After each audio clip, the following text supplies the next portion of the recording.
What is going on, everybody? Welcome into the Week 11 Friday AMA. We're just moving right through this 2025 fantasy season. Welcome in, everybody. So glad to be hanging out with y'all. Glad to see you guys in here. Connor, it's that time of the week. Love the intro. Appreciate you, Connor. Welcome in. Welcome in. I have a lot of questions already from people getting their questions in before the stream even started. So I gotta get going on these already because I know I'm gonna get far behind. This is gonna be like a 3-hour show. I can already feel it. Bo says he got the Henderson nuke dropped on him last night. He is 6 points behind, highest points for, but 60 above second highest points against. Wow. Yeah, there's definitely, I feel like there's definitely a lot of that going along that I've seen people be like, I'm like, fifth or sixth, but I'm third in points for because the points against are crazy against me. And then you just got Henderson last night. It's super unlucky, man. But I mean, hey, the fact that you are second in points for and not that far behind, it means that if your luck were to turn around, you make the playoffs and everything like that, and your luck turns around, that you could be a pretty serious contender. We just got to get you past some of these massive games against you. Philip, inbox offer, give a 26 first late and Woody Marks, receive Daniel Jones. I'm worried about my quarterback situation moving forward. Counter with a first for Goff. If he says no, do you do Woody and a first for Dimes? Given that your team is Lamar, Kyler / Brissett, you got Shuck. I feel like Woody and a first is a little too much for Daniel Jones.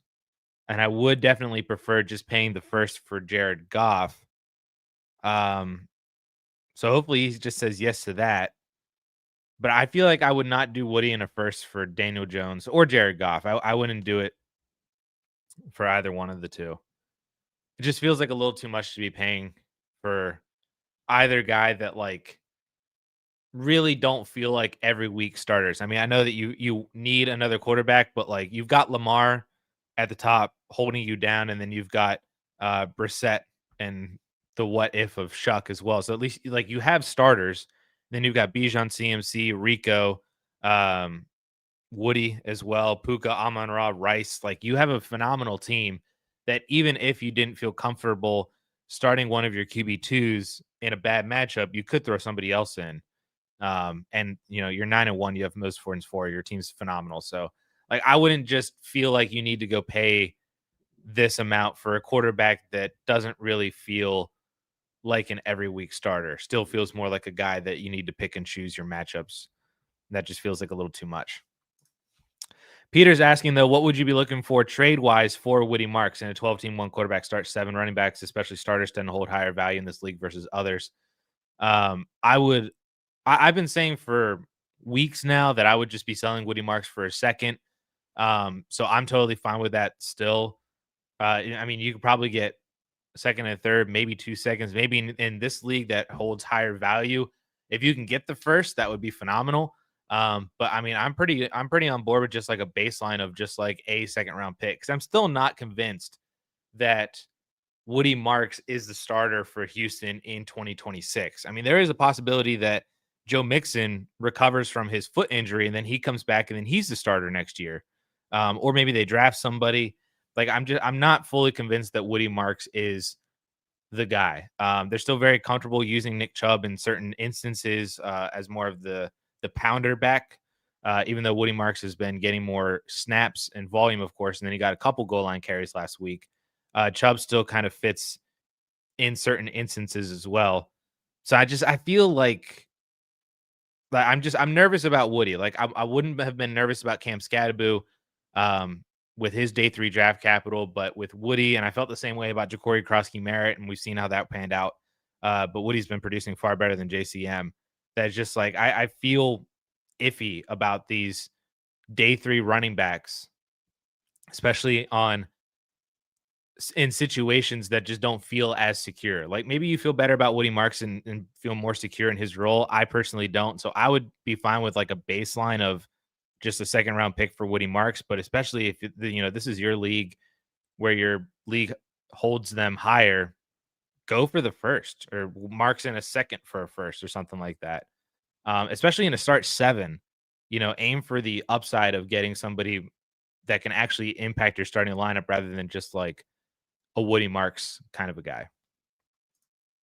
Then he has 3 first that would be mid to late. Wanted to try to move one of the later ones for a 27 first since I have none. Typically, moving it back a year would require an add-on, but should I have to add? I I don't. Yeah, I don't think that going from first of all, mm, I'm trying to. My mind's like racing at like 100 miles an hour to try to answer this, and my mouth isn't catching up. I would argue against the fact that typically moving back requires an add-on. I feel like that has generally been the case for Dynasty leading up to maybe a few years ago. But a few years ago, I think, is where we started to see that a lot more of the Dynasty community has realized that a first is just a first. And especially if you can pick and choose your classes, um, then that, is just even more beneficial to you. So I've actually seen fewer trades where a more recent first gets dealt for a later first plus without there being some sort of like value difference in some other sort of positional trading or something like that. Like I almost rarely now see recent first equals later first plus a third plus a fourth plus a second or anything like that. I rarely see that unless you're actually like on the clock. Um, and you're moving up, you're moving back from like the 107, 108 or something like that for a future first, plus maybe just an extra kick in just to do it. But when we're at this point where we don't even know where that first is, I mean, you're saying it's mid to late, so we have an idea, but we don't even know for sure. I rarely ever see deals that are done with an add-on for the later first to get the deal done. And especially whenever you think about the situations of the 2026 class looking weaker and the 27 class being a class that we all covet, um, then I definitely think you can't have an add-on. If you wanted to make the move, you can. Um, but I feel like, I would just keep the 26 first. I'm not necessarily like if you want to roll the dice on a 27 first, then sure, but a first is a first to me, and I would just keep the first round pick in 2026 unless the deal absolutely makes sense. And then last one is Flacco and Mariota. I'll go Flacco. That was an easier one. Thank you for saving the easiest one last. And if you were curious on what Paulson says, Paulson has Flacco at QB 11 and Mariota's QB 16. So he's got Flacco as well. Vin says, waiting all week for this. Hope everyone had a great week and a dope weekend lined up. Yes, sir. Let's see. Second place team with second in points 4 and a 12 by 11. Send BTJ in a second for Bucky in a fourth. Feels like Bucky and BTJ are about even in value, so it's an overpay, but I'd be playing Bucky this year over Tet or BTJ in my last flex, and I still like both for next season. No, I would keep BTJ in a second. What tips it for me is the second to the fourth. BTJ for Bucky is totally fine, I think, but the fact that you are getting taxed to add on to BTJ for Bucky, I don't like it. And I'm totally fine playing Tet in the flex spot. Like Tet versus Bucky, I don't think is going to be the big difference for you in terms of do you win the championship or not. Because I mean, it's not like Bucky was producing all that well prior to his injury. Like he was averaging, I mean, he was averaging 18 PPR points per game because of one massive game of 25. But he had 14, 18, 13. So, he was fine in getting it done. But like Tedero McMillan can just easily have like 7 for 70 as well and just get you 14 points. Or even if he's like 5 for 50 and gets you 10, is a 4-point swing going to be the biggest difference for you? In my opinion, it's not. Especially when you have the rest of your team is Rice and Amon-Ra and CeeDee Lamb, and you've got Brees and Rico and Josh Jacobs. Like, I just don't necessarily think that difference matters as much as you might think it does, especially whenever you're paying a second round pick for that difference. So I'll keep the second in BTJ. Steven's watching at work. Hope everyone's having a great morning. Hope you're having a great morning, Steven. Thank you for watching at work. Alex, hey, Addison, are you moving either Garrett Wilson or Nico for Henderson? half PPR. I'm a contender with no real holes in my lineup, so I don't need to make the move. But the Hendo manager is worried about Stevenson. Um, I'm fine moving off of Garrett Wilson for Henderson, but I wouldn't do Nico. I don't think for Henderson. And this is just mainly because of the fact that Garrett Wilson is on IR right now. Um, but I mean, I wouldn't say I'm concerned about Ramondre either, but like I don't think that Stevenson is going to be as phenomenal when Ramondre Stevenson comes back. And I mean, he scored 3 touchdowns. He scored 2 touchdowns the previous week, so he's scoring a lot of touchdowns. But if you remove those touchdowns, he hasn't produced well, really, like at all. And of course, it's so easy to be like, oh well, if you remove everybody's touchdowns, nobody scores well. But like if you remove those 2 big runs from Travion against Tampa, his production's bad. And if you remove those 3 touchdowns from last night, I mean, he had like 60 rushing yards last night, which I know because I bet on him to have 80, and he did not hit that. 19 for 62. So he averaged 3.3 yards per carry against the Jets defense. But scored twice. So there is that. And then had 5 for 31. So he only averaged 6 yards per catch as well, but scored. So that was nice. But he averaged sub 4 yards per touch, which is pretty much in line with the rest of the season that he's had. And again, that one outlier is last week when he averaged 10 yards per touch. But if you were to remove the 55 and 69-yard rush, so that is what, 124 yards out of his 147, he would have been 12 for like 23 on the other 12 runs other than those 2 big touchdowns. And Tampa Bay is a really rough defense, so there is that. But like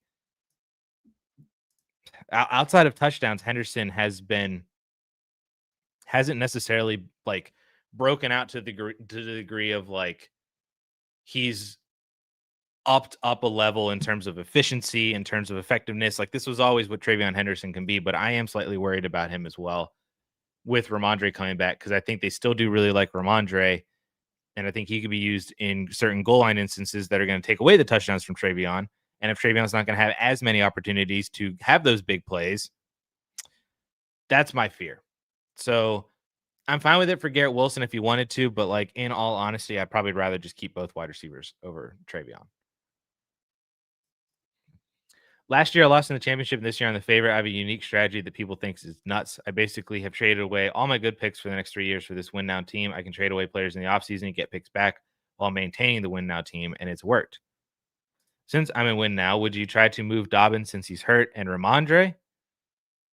Who would you want back? Also got offered Pittman for Ferguson.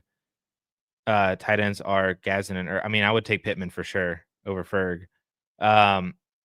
And Dobbins doesn't have a ton of value right now. Or Ramondre doesn't have a ton of value right now. I mean, I don't really know who you can get back for either one of them. It's probably just going to be like thirds at this point.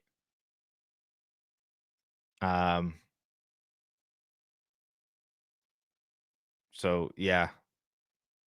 I'm just like cautioning against this strategy. I would not say that this is a unique strategy of trading away all your picks for a win now team. I feel like that's like the definition of trying to be a win now team.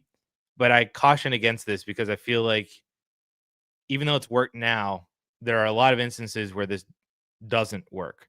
I'll give you a perfect example. Back in the summer, I traded away a 26 first for Chuba Hubbard. So if you just do that a couple of times, and then now you have players like Chuba Hubbard. Oh, I traded a second for Mike Evans. I traded a first for Tyreek Hill in a second. Like that can catch up to you like mad quickly. It's like leveraging debt in real estate to where you're just like, constantly buying a house, then you take down all of the equity off of it to buy another house, and then you do all that, and then you do another house, and then you do all that, and then all of a sudden renters don't pay rent, pandemics hit, you don't even have renters in your house, like all that kind of stuff. I feel like it's just a massive house of cards that can come down so quickly. So I would not say that this is a unique strategy. And I would also say that this is a very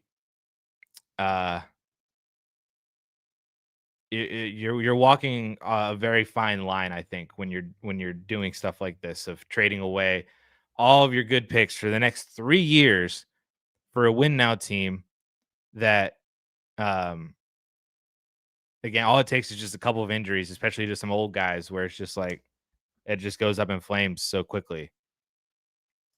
So that's just it's caution. I'm glad it's working out for you. I am. I truly am. But I just to everybody else out there, I caution against doing stuff like this constantly. uh Antonio says, Addy, thanks for all the advice, bro. I look forward to making my problems your problems every Friday. Well, I appreciate it. Let's see what we've got going on here. Bill, Spears, Mooney, Pitts need a running back and a flex. I feel like we should just stop considering Ja'Cory Krosky Merritt as a start every week. I would just not even include him anymore. So I'm gonna say Tyjae Spears, even though I don't love that either. And then I would start Pitts, I guess, because it's not like Mooney's really doing anything either. So Spears and Pitts for that. Need two running backs out of DeMarcado, Monty, Kenneth Walker, and Sharbs. I'd probably go Monty and Walker for the upside.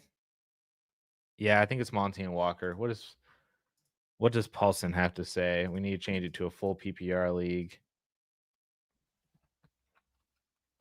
Montgomery is RB 30, Walker's 34, Charbonnet's 32, and DeMarcado is 26. So he's got DeMarcado and Monty as his two. I know he talked up DeMarcado in our sneaky starts for the 4for4 channel. But it's kind of like hoping that he can get there. I would say that outside of Kenneth Walker breaking a couple big runs, DeMarcado probably has the second most upside out of this whole entire group. Monty, I just like the matchup against Philly, even though Philly is usually generally a very good run defense. They haven't been this year. And if that's a high scoring game or anything like that, like Monty could get touchdown opportunities.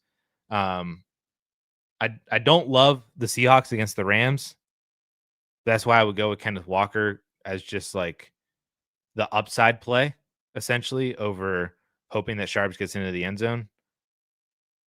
Paulson says DeMarcado and Monty. I would say Kenneth Walker and Monty. So I'm not necessarily sure if I helped you out too much on there, but those are the. I feel like Monty's the lock, and then you're just deciding between DeMarcado and Kenneth Walker versus me and Paulson. Third league, I do see the super chat, by the way. I'm just finishing out Antonio's start sit questions. Third league, rough week for decisions for me. Baker or Flacco. I'll go Baker there. And then start two out of Golden if he plays Burden, Mooney, or Andrews. I'll go with Andrews and Golden if he plays. I'm not sure if Golden plays, so it would be Burden next as the next guy. And then yeah, Paulson's got Baker ahead of Flacco as well, so that checks out. And then Bam Knight, if he plays, should be included as an option in that third league scenario.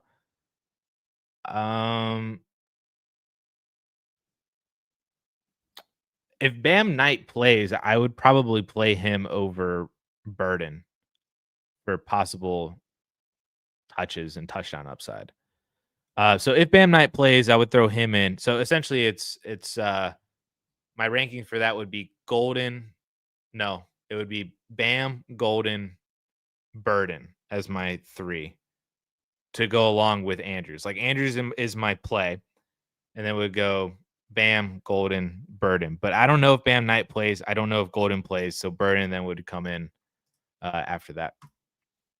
Aaron with the $5 super chat. Thank you so much. Bucky Irving and Chris Godwin are out for Sunday. All right. I'm not too surprised. Anyway, Aaron, thank you so much for the $5 super chat. What do we got going on here? A 10-team start, 9, half PPR, half tight end premium. Lamar, Caleb Stroud, Bijan Hendo, ETN, Chuba, Neighbors, JSN, BTJ. Nice. Bowers, Gadsden, and Hawk in 5th place. Moves for a push. All right. All right.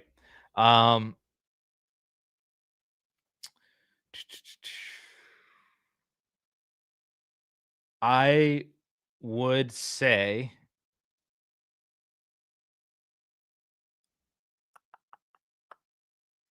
I mean, if you really wanted to push in here, you could try to see if you can move off of Neighbors for another kind of top guy. Um,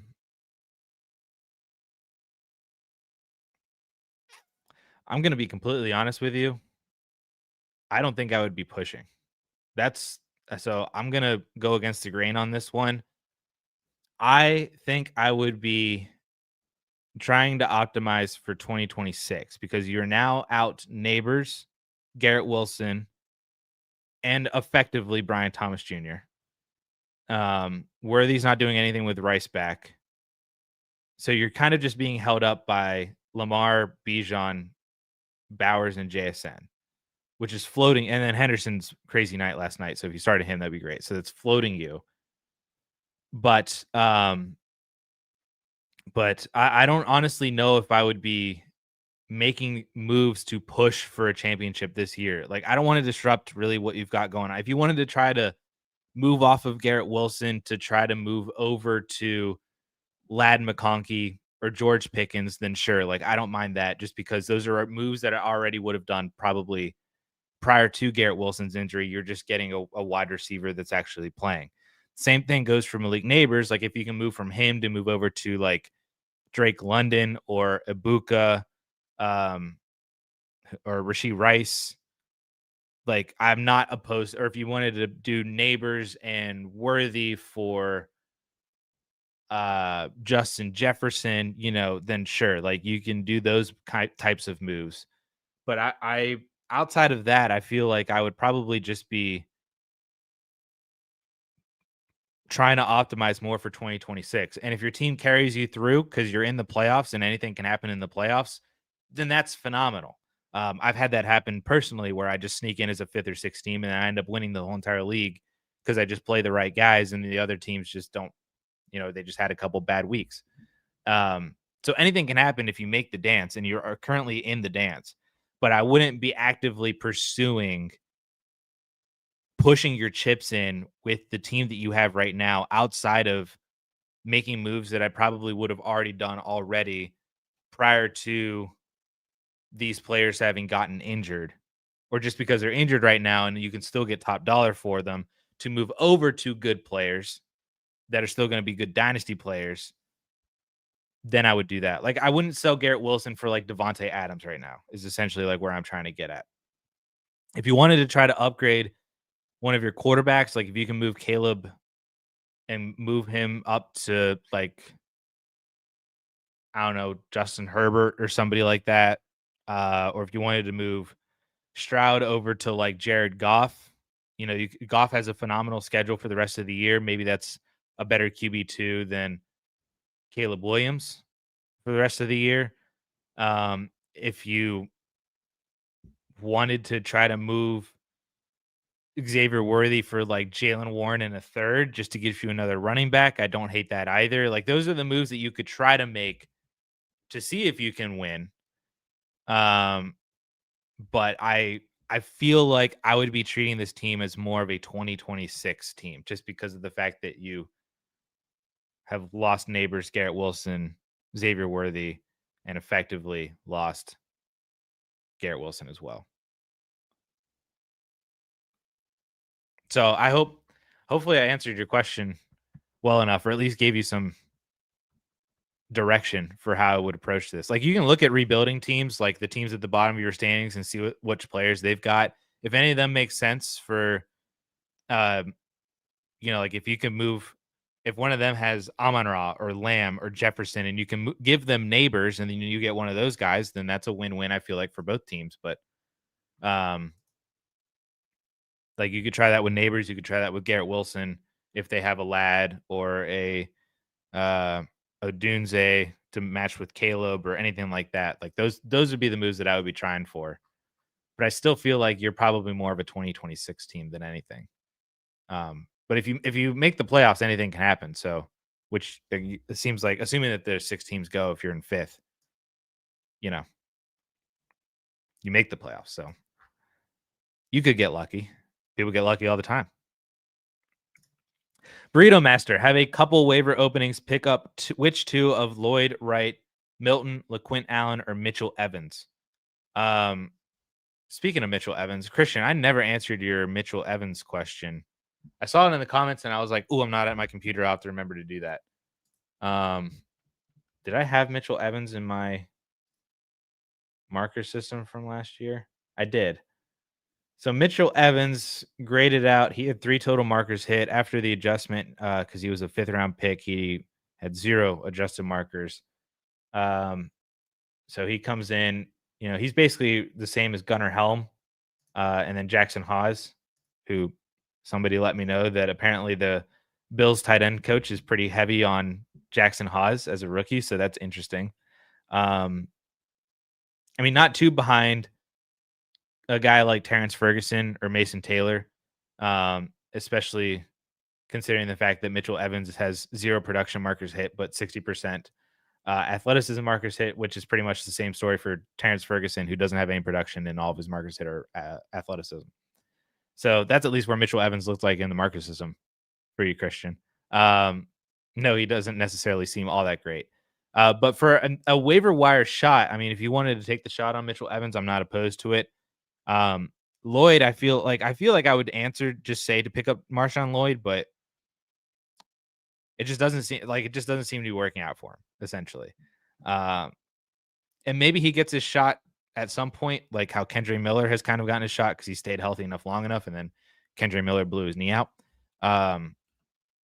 But like I just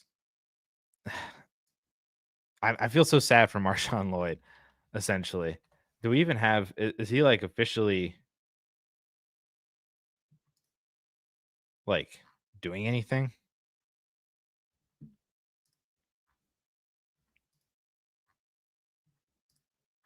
Or where are we at with him?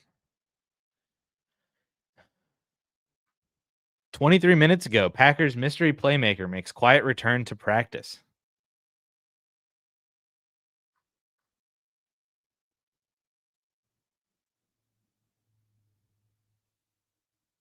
Huh. And he's not being counted on. Okay. Injury updates on Marshawn Lloyd is he would not count on him returning anytime soon. Nice. Okay. So I probably wouldn't pick up Marshawn Lloyd.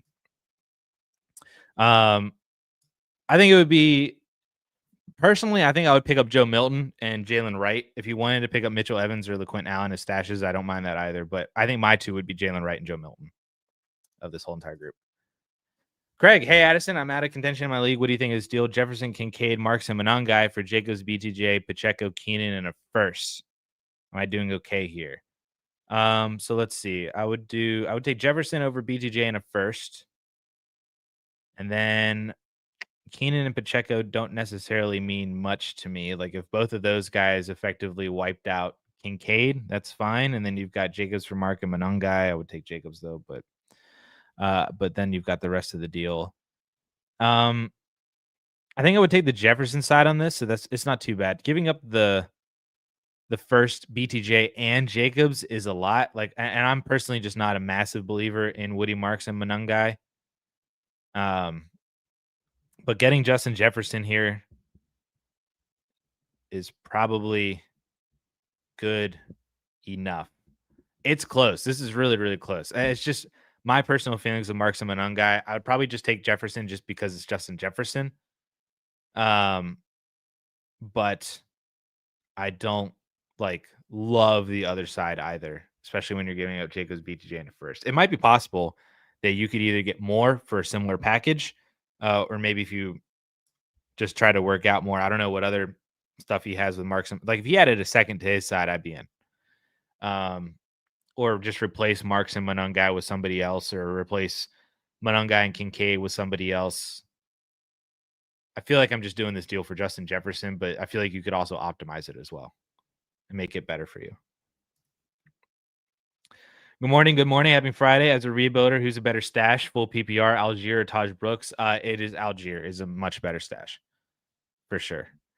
Not only because he has the handcuff upside that if anything were to happen to Bijan over the next few weeks, he would be a phenomenal start and also probably gain a lot of value as the starter for Atlanta with Bijan out. But then Algier himself is also a free agent at the end of the year that he could go sign somewhere else to potentially be a starter. He's on a short list right now for a video that I've got cooking up of rebuilder buys next week before deadlines. I'm working on rebuilder and contender buys. So he's on the short list for rebuilder buys. Even though I think he's a good buy for anybody, I think especially for rebuilders to take the shot on him in what happens with free agency. Because worst case scenario, he's still a handcuff. Best case scenario, you get a starting running back that can be really, really good. I saw somebody on Twitter liken him to Michael Turner because Michael Turner was stuck behind LT for 4 years. Then he went to Atlanta and was phenomenal as a starter. So I don't know if that's in his range of upside of outcomes. I guess technically it is, but to be a starter somewhere else, I think is in the range of outcomes for Algier for sure. Derrick Henry value in Dynasty, going after him for the end of season run. I've been trying to buy Derrick Henry. I've been saying to buy Derrick Henry for weeks now, and nothing has changed. I don't want to pay a first round pick for him, but anything less than that would be a smash for the remainder of the year. So yeah. Vinny, best part of Fridays. What's up, Addison? What's up, Vinny? Appreciate the advice on Bijan in the Discord. I did not pull the trigger on it, so thank you. All right. We can keep working out some deals. We can see what's going on. For sure. And I'm in first with no clear needs and have 2 firsts for 2026 in the 103 to 105 range. Do you hold both through the deadline or trade one for 27 first or both? I would keep both of them and I would make both picks. Because having 2 picks in the top 5 in 2026, contrary to popular belief that 2026 class sucks, having 2 picks in the top 5 definitely does not suck. I would love to have 2 of the top 5 prospects in this class. So I would keep them. I would not trade them. And I don't think you need to trade either or both for 2027 first because you're going to get 2 phenomenal prospects.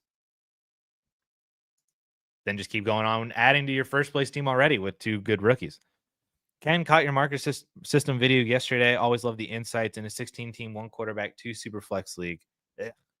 Where would you rank quarterbacks overall? I'll have a top 3 pick this year. I would put any first round quarterback at the top of that list. 16-team, 1 quarterback, 2 super flex league. Anybody that's drafted with a starting job in mind or a path to a starting job, a la like Jackson Dart, I would be drafting them like everywhere near the top, essentially. So Fernando Mendoza moved to the top. Ty Simpson would probably move to the top. If anybody takes a shot on Aller or Klubnik or Beck, then I would probably move them up as well, assuming that they're assuming they're first round picks, but especially if they're top 15 guys. Maava would move to the top if he was drafted. I don't know, Sellers. I don't know if Sellers declares. I don't know. I don't think Dante Moore declares. Arch isn't declaring. But if any of them were, and if any of them were drafted high, I would move them up as well. I would pretty much take any first round starting quarterback drafted, any drafted in the first round starting quarterback rookie over everybody else in the class in a league like this. That's insane. To start 3 quarterbacks in a 16-team league is absolute insanity. Flacco or Mahomes this week, and then start one between Sutton, Judy, Wandale, and Sharps. Man, I mean, it is Patrick Mahomes. They play against Denver, but I don't want to sit Patrick Mahomes with what he's been doing for the vast majority of the year. So I'll play Patrick Mahomes. Mahomes is also QB5 in Paulson's rankings ahead of Flacco. He's got him projected for 3 fantasy points more than Flacco. So I would start Mahomes. And then one of Sutton, Judy, Wandale, or Sharps, I would start Wandale of that group in a full PPR league. Last week, we discussed what to give up for the 101. We were able to send my latest first of 5, a second, third, and fourth. All right. Feel good about adding Love or Tyson, maybe both with likely the 101. Yeah, because you had the other 2 or 3, top 4, top 5 picks. So, yeah, a late first and then a second, third, and fourth for Jeremiah Love is phenomenal, especially in this class where through that marker system video yesterday in Superflex leagues, I was like, I feel good about the top 7, or I feel great about the top 7. Feel good about the possibilities of the top 10, depending on the quarter. John Mateer, I would throw into that list as well. Ken, I keep forgetting Mateer in this class, assuming he even declares. I don't even know if he declares. But like if Mateer and Sellers were to declare, um, and you've got Ty Simpson in there too, or anybody else that could declare, um, that I feel okay about the possibilities of the top 10.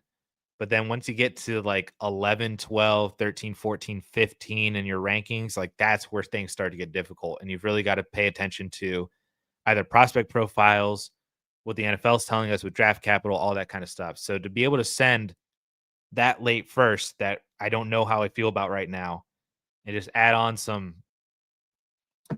morsels of like, here, have some potentials for Jeremiah Love is pretty phenomenal. So that's fantastic, dude. I love that deal. Took your advice and traded Scat in the late first for James Cook in a third. Hopefully it's enough to ruin the chip.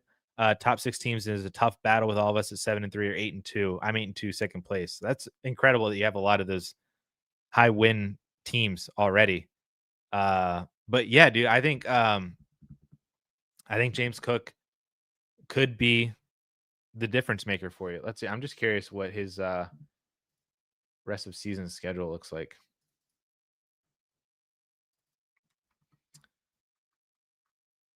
He's in the middle of the pack. Not. He's got some matchups. He's got matchups against New England and Cleveland, but he has Cincy in there and Philly. I think he can beat up on Pittsburgh as well. So I mean, he's got a couple of hard matchups, but he's also done well against hard matchups before. What did he do against New England earlier this year? He was under 60 yards. I know that for sure. 15 for 49. That was it. Ugh.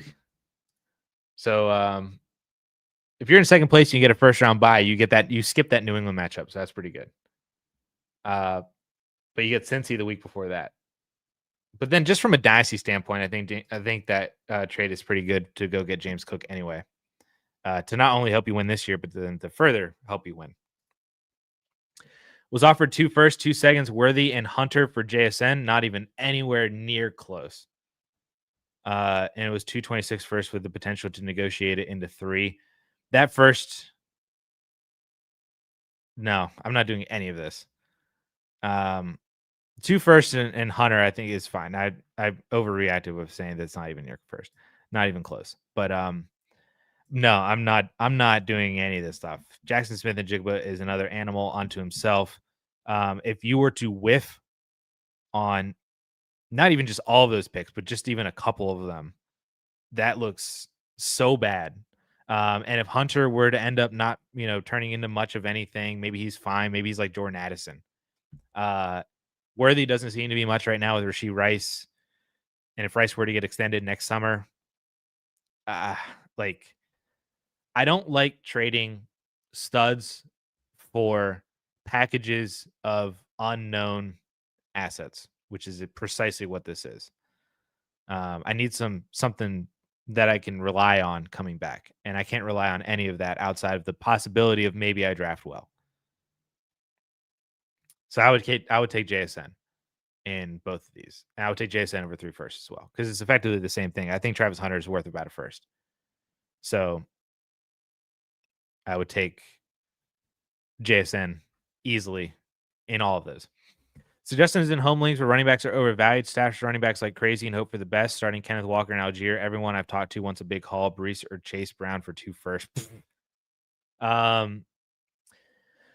Suggestions then would be to soak up running backs that people don't care about, which is going to primarily be handcuffs that you then hope can pop up at certain points throughout the year.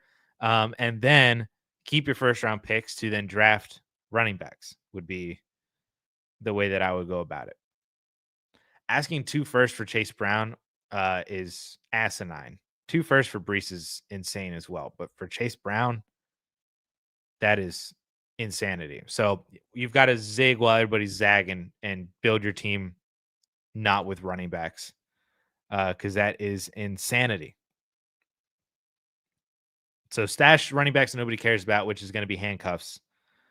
and then draft rookies in the hopes of getting somebody that you don't need to worry about trading for. Message in the Discord earlier this week about Marks, but was able to get Monty in a second for Bam. Wait, Monty for a second in Bam. Felt much better about that, especially with Monty's touchdown upside. Yeah, I don't mind that. Bam's not going to be, especially with Benson coming back soon, hopefully. Bam will be nothing. And then a second for Monty's totally fine, in my opinion. I do now have an offer of CD for Garrett Wilson and BTJ. I would take CD Lamb in this one. The value is pretty good for the Garrett Wilson and Brian Thomas Jr. side, but I would just take CD Lamb. Your wide receivers are Tet, Sutton, Wilson, BTJ. Yeah, I think this is a perfect way to get out of that really weird tier of Wilson and BTJ and just go get CD Lamb. Maybe if you wanted to, if this was offered to you, you could try to grab just something a little extra. I'm not saying it even has to be like a second, but if you can get like a third, if you can get another upside shot on a running back, if you can get like something else in addition to CD Lamb, that might make you feel better about it, but that also just could maybe balance things out just a little bit more value wise. But I would still take CD Lamb in this deal because then you would have CD, you'd have Tedero McMillan, T. Higgins from a contending standpoint, Travis Hunter, and Cortland Sutton is your 1, 2, 3, 4, 5. That's a heck of a wide receiver room, and I feel so much better about that than having Garrett Wilson, BTJ, then T, then Travis, then Tet, then Sutton. Too much similarities, and it's also going to make your life difficult with setting your lineup. So to know that you just have CeeDee Lamb right there, easy. I'll take CeeDee Lamb. But if you can get anything else on top, if you wanted to work around with that, you could try that. Connor, in a 12 by 12, the onion night, 12 by 12 best ball, heavy running back scoring top 2 in points 4, offered Travis Hunter for Christian McCaffrey to a non-playoff team. He countered with Hunter in a first. I would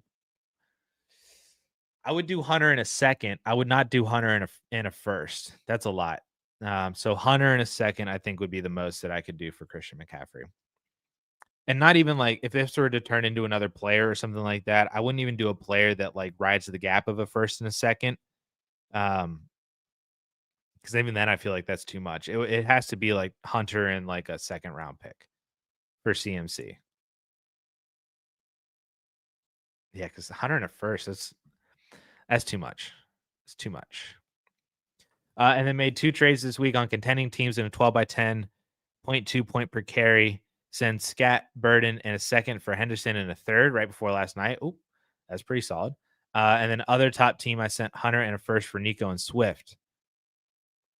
I think they're both pretty even on both sides. I'm not going to lie. So I think this works out for pretty much everybody. Like I just Hunter and a first for Nico and Swift, I think is a tremendous way to kick off a rebuild and get out of Nico and Swift. And then Henderson in a third, like Scattaboo. If you believe in Scattaboo and you believe in Burden and you get a second, I know Henderson just like went off, but again, I don't think that that's a bad deal on that side as well. So I think this works out for every team involved across the board, including you, Connor. I think you did well on the deals that you got. What's your order of these 3 for the week in terms of Dak, Purdy, Caleb? I think it would be Dak, Caleb, Purdy. Which Paulson has it. Dak, Caleb, Purdy. QB 7, QB 9, QB 14. So we're in lockstep. Love it when Paulson and I are in lockstep. Jay Bravo, good morning. Good morning to you. I'm eyeing neighbors. How much would you pay as a contender on the back end of a contention window? I have all 3 26 picks, no firsts beyond, and Diggs, Pittman, Marks, Dobbins, and Coleman.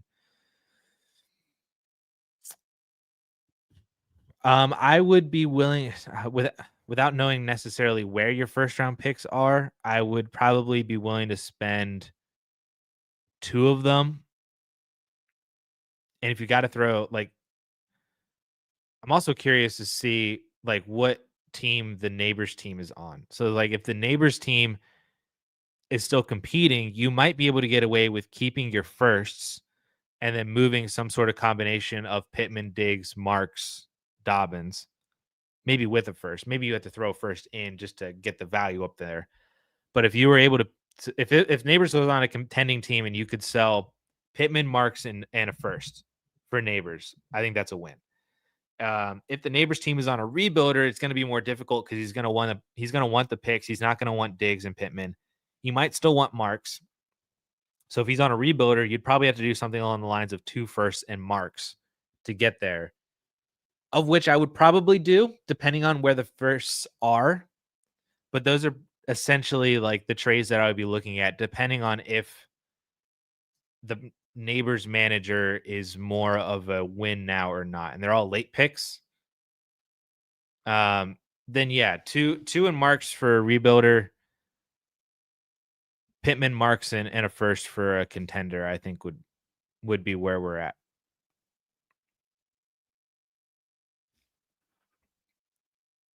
If you got to throw Diggs in there for a contender, then do that. Or Dobbins. Doesn't matter.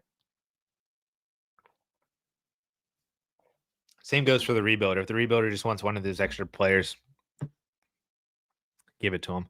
Not Pittman, though. Like if you're doing 2 firsts and Marks, I would not add Pittman. But if it was 2 firsts and Marks and Coleman, then that works. But yeah, not a problem. Over under 1.5 top 5 wide receiver seasons for Justin Jefferson. Thinking about trading him as a rebuilder, having Tet and Puka and extra picks in 26 and 27. Top 5. I would probably take the under only because it's top 5. If it was top 10, I would take the over. Top 5 is just still like a really difficult bar to get to, especially with the number of wide receivers that we have in the league right now and ones that we're about to get in 2027. So like to say that Justin Jefferson for the next, we'll say he plays 5 more years. He probably plays 5 more years, I think is good. That would give him effectively like an 11-year career. So if he plays 5 more years, and over those next 5 years, he's got to compete for top 5 production with Chase, Puka, Lamb. There's 3. Matthew Golden is set to practice today, so he might play. Chase, Puka, Lamb, Amon-Ra, Neighbors, JSN, and then maybe London can get up in there. Rice can get up in there. Ibuka can get up in there. Maybe we have maybe Marvin Harrison Jr. breaks out and has like a top 5 season, right? Maybe we get a top 5 season out of Lad McConkey if he kind of like has an Amon-Ra St. Brown situation where now he's just getting fed everything. He has like 110 for 1,310 essentially. Like I feel like that's in the range of outcomes for Lad if he has like a season like that. Odunze, Tedero McMillan. Then you got Jeremiah Smith coming in a couple years, Ryan Williams coming in a couple years. So because it's top 5, I would take the under. But if it was top 10, I would still take the over. I would say that if Justin Jefferson were to play 5 more years, I would give him at least 2 more top 10 seasons. And he could probably have 1 more top 5 wide receiver season of the next 5 years as well. Selling him as a rebuilder, like I think that would just depend on what you get back. If it makes sense, anybody's sellable, but I wouldn't be something to where I'm like, oh, I've got to trade Justin Jefferson because I don't like JJ McCarthy. Which I mean, McCarthy could end up being good too. That's still within the range of outcomes for him to then hit 2 or more top 5 wide receiver seasons for Jefferson as well. I mean, there's the possibility that he just like as he starts to fade throughout the remainder of his career, like it's not even necessarily that he's fading, but he could lose dynasty value, but he could still be productive like Mike Evans or Tyreek Hill, to where like we value him as like wide receiver 28, but he's just constantly putting up like wide receiver 12, wide receiver 14, wide receiver 8, wide receiver 11. Like those could be like 4 of his productive seasons at 31, 32, or at age 30, 31, 32, 33, and then he calls it quits or whatever. If he plays more than 5 years. But I would take the under on top 5, over on top 10. Half PPR, half point for first down, half tight end premium, Aaron Jones or Aronde Gadsden. Half PPR, half for first down, and the extra half. So it's a 1 PPR for Gadsden. Is it a 1 PPR and 1 point per first down for Gadsden? Then I would probably take Gadsden. But if this the same number of first downs and then Gadsden just gets an extra half, I would probably take Aaron Jones. But if Gadsden's getting a half point extra on both, then I think um I would go with Gadsden. White or Tedero McMillan? I'll go with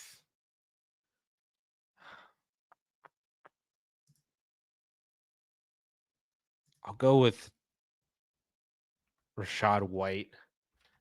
Rashad White is flex 48 for Paulson, and McMillan is flex 59. Especially McMillan's going to get Terrell. Rashad White is just going to have more touches and opportunities. And if they keep up with Buffalo, Buffalo has a bad run defense, especially with teams that can keep up with them. So I'll go with Rashad White. Otten or Gadsden this week. I'm going back to Aronde Gadsden.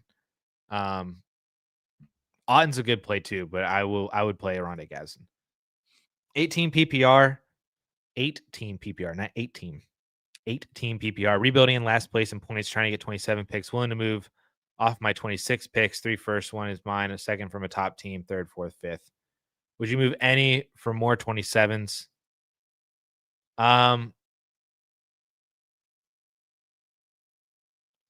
mean, if you want to. Again, this is kind of where like I feel like people just try too hard because a first, in my opinion, is still a first. And that the fact that this is an 8-team league, meaning it is guaranteed that all 3 of those firsts are top 8 picks, which in my marker video, I said I feel so comfortable about having a top 7 pick in this class. Maybe in a top 8 if you include Ty Simpson. I don't think Simpson was in that type 7. Who is in that? It was Love, Coleman, and Haynes at the running back position. It was Tyson, Lemon, and Tate at the wide receiver position. So that's 6. And then, Mendoza, and you include Ty Simpson. There's your top 8. So you get 3 of those players that I just mentioned with the firsts this year. The second from a top team, which let's just say he wins, that would be the 208, which would technically in a 12-team league would be the 2.04. So you get at least another shot on a decent player there, even though it's a late second. I feel like people are trying too hard with trying to move over to 2027 first. I mean, I understand though, like in an 8-team league with 27 firsts, you would increase the probability just out of randomness that you would land a Jeremiah Smith or a Ryan Williams. And 2027 is a better class as a whole than 2026. But I don't know if it's significantly better to where I would want to be moving off of the players that I just mentioned in 2026 for prospects in 2027, essentially. I mean, if you can move off of your seconds and thirds and fourths and try to move over to get 27, I think 27 is going to have a deeper class. So you can move off of those later picks for 27 picks.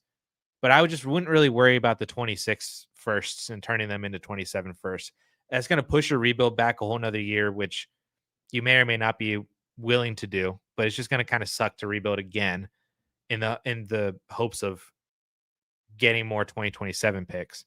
When you could just take your 3 shots on the 8 guys that I already named, all of which I think are very, very good prospects for the most part. And if you get 3, like if you come out of 2027 or out of 2026 with, we'll say Mekhi Lemon, Jonah Coleman, and Ty Simpson are your 3 picks. You just go 1 from every team or 1 from every position. I mean, that's a pretty solid haul. So I'm totally happy with that. And then see where they're at once you get into 2027. More often than not, rookies will also generally maintain their value. So there is that aspect too of assuming that none of them, like Jonathan Brooks or Jalen Reagor, out of relevance for fantasy, even if they are just moderately decent. Like Luther Burden has effectively maintained his value, if not gained value, for this year. You looked at all the first round picks from this past year, pretty much all of them have gained value of some degree. Like, um, if you want to just run down the list, like Genti has held value. He's still a top 3 dynasty running back. Hampton gained value, or at least held it if people already had him as a top 5 running back. The only player that's probably lost value is Cam Ward. Jackson Dart gained a lot of value. Tyler Warren gained a lot of value. I would argue that Colson Loveland's gaining value. Henderson gained value. Judkins gained value. Um, I would say that Travis Hunter was probably maintaining his value up until the injury, and even might still mostly maintain value. Tedero McMillan has at least gained value, if not potentially, or at least maintained value, maybe potentially gained value, depending on who you talk to. So like that's like most of the Luther Burden's gained value. Harold Fannin has gained value. Cam Scadaboo gained value. Like there's so many players that gain value that I feel like pushing your first back to then not have the opportunity to convert your first into rookies that are maybe at worst 95% of the value that they had whenever you drafted them. But there's also the high probability that they gain a lot of value as well. So personally, I would rather have the picks now than later, especially because, like I said, they're all guaranteed to be top 8. And I feel very good about the top 8 of this class.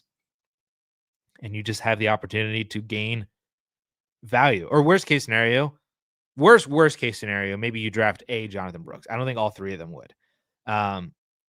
But I would say normally worst case scenario would be maybe they all just kind of don't really do much and they lose a little bit of value, but you can still probably recoup the majority of the value that you lost if you wanted to. Or majority of the value that you paid, I should say, if you wanted to. Like if Mekhi Lemon came out, he was a first round top 15, top 20 overall pick. You draft him, he's Jackson Smith and Jigba or Roma Dunze rookie year. He's not going to lose value, you know? So like, and if you don't like that, then you can just sell for another first and re-roll the dice again in 2027. So I'd rather just have the first round picks now. Mike, $10 super chat. Thank you so much, Mike, for the support here. 12 team PPR, no tight end premium, 1 quarterback. Trade early 2022 for help this year. We've got JJ Baker, Gibbs. So you got JJ and Baker. That's good. Gibbs, Hall, Judkins, Travion, Monty. Nice. Marv, Ladd, JMO, Neighbors. Nice. Gazden, Kincaid. Nice.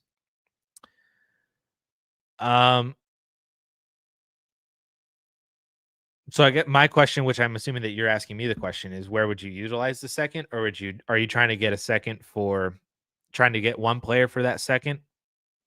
Because you have the running back room. So I wouldn't say that you need to trade a second for a running back because you've got Gibbs and Judkins and Hall, and Travion's been crushing it. You don't need to upgrade your quarterbacks, I don't think. Like Baker's going to hold you down for the majority of the year. JJ has the best quarterback schedule for the remainder of the season. So if you don't like Baker for a matchup, JJ is always going to have a good matchup from here on out. Even you just have to trust him.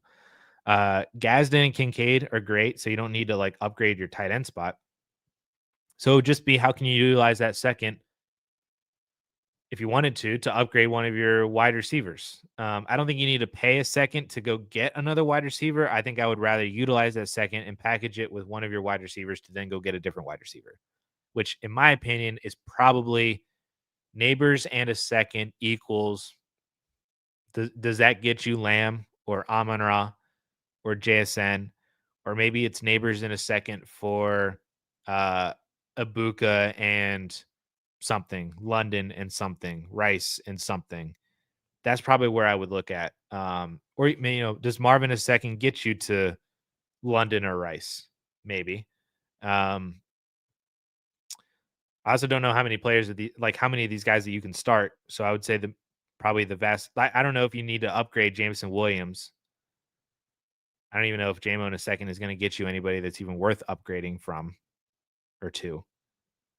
So it's probably just Neighbors or Marv and a second. Does that get you into a different tier of wide receiver, or with Neighbors' case, an elite top 10 wide receiver that's playing right now? Maybe it jumps up a tier because if you can get to Amon-Ra Lamb or JSN, that's a tier above Neighbors for me. So I'd be all in on that.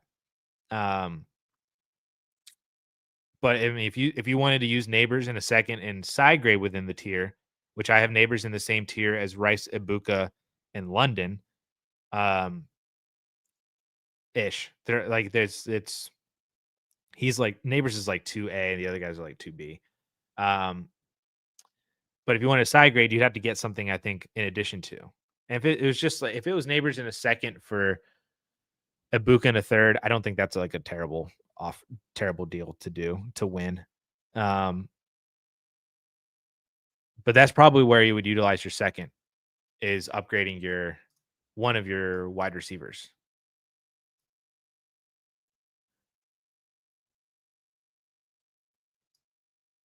So, oh yeah, I just what should I trade my early second for wide receiver help? Yeah, so I'd probably use it to upgrade instead of. I mean, if you wanted, I don't know if adding another wide receiver would be better. Jameson Williams has a phenomenal end of season schedule as well, and Marv seems to be doing well with Jacoby Brissett. Lad's been doing really well. Um, like I don't know if just trading a second for another wide receiver is going to be beneficial. Um, now, if you can move like JMO in a second for Jalen Waddle, I think that would be phenomenal. If you could do that deal, that would be insane. But it's probably wide receiver plus second equals better wide receiver is where I go for it. So hopefully that helps. And if you have any other questions on how we can go about that, just let me know. So thank you for the $10 super chat, man. Thank you so much. And hopefully I helped you out on that one. I gotta scroll all the way back up. Do, do, do, do.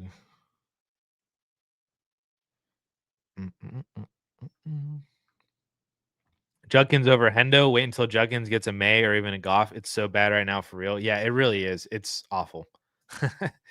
um, I mostly still agree with this. Like I would probably still take Judkins over Henderson in Dynasty. I've been trying to buy Trey Benson. What would you be comfortable offering for him if you were trying to buy just like a second? Is essentially where I think Benson's value is. I wouldn't pay anything more than a second. And yes, I would start Chris Rodriguez over Ja'Cory Cross-Merritt for sure. Yeah, I remember this is where we were talking about. Bill shouldn't even be considered as a starter. Did you ever read Jordan McNamara's Analytics of Dynasty ebooks? I read one of the first ones that he did that came out. He always came out with new ones every year. So I did read one of the first ones. That was quite a few years ago, though. Between that and like the Black Book or the consistency report that like Bob Lung puts out. But yes, early on, Analytics of Dynasty, I did read one of them. Or yeah, you could do that, Mike, as well. You could just go get Jeremiah Love. That works too.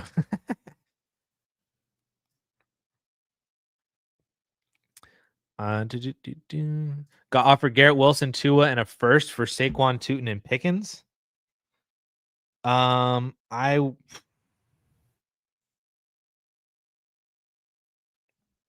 You're not competing at all.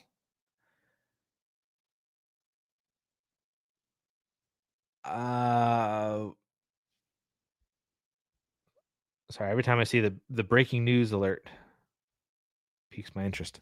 If that wasn't anything.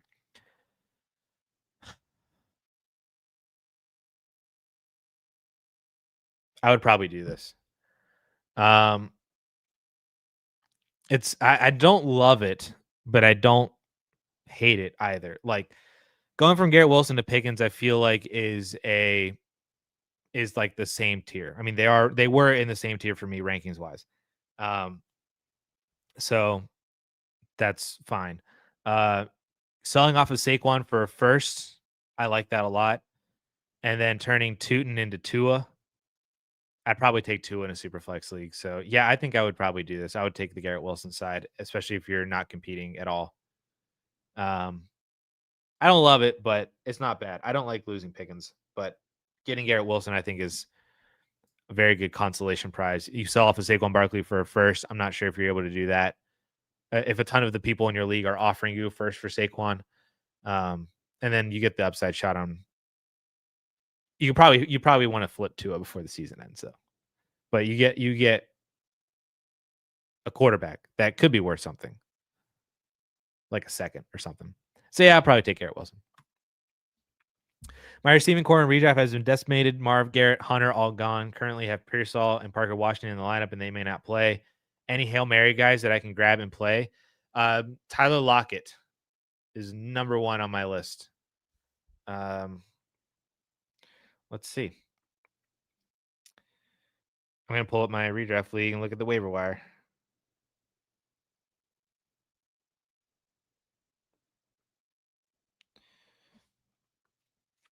Michael Wilson would be another one. So I would say Michael Wilson's probably number one. If he's still out there, given the fact that Marvin Harrison Jr. is out this week, I would play Michael Wilson over both of these guys. Slayton is not bad if he's still out there with Jameis. Dortch really isn't bad either. It's kind of like the wide receiver 2 without Marvin Harrison Jr. I've got Christian Watson still in my waivers. Jaden Higgins not bad. Tyler Lockett is up there. I just mentioned him, so he would definitely be kind of near the top.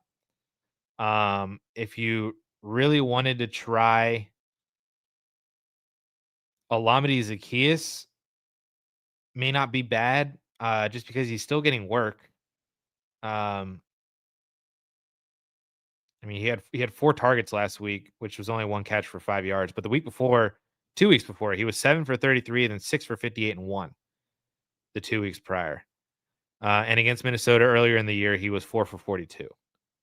So, and that was with JJ McCarthy. You could try that.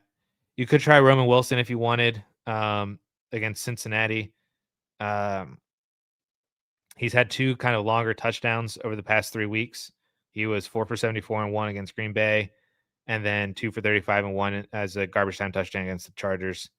So if you wanted to try Roman Wilson, it's not terrible either. You could try Luther Burden as well if you wanted to, if Olamide was rostered, but I probably would play Olamide over Burden just for the PPR value. That's probably it, though. Like, if you only need like 1 or 2 of those guys, I'd start with Michael Wilson and Darius Slayton, and Tyler Lockett would be like my top 3. And then if you've got to get down into the, maybe you play Sterling Shepard or Olamide Zaccheaus.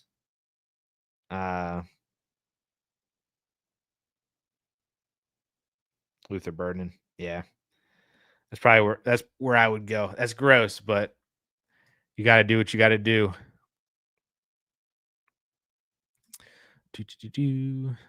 Philip in a half PPR half tight end premium start 2 out of Swift, Rachaad White, Otton, and Njoku.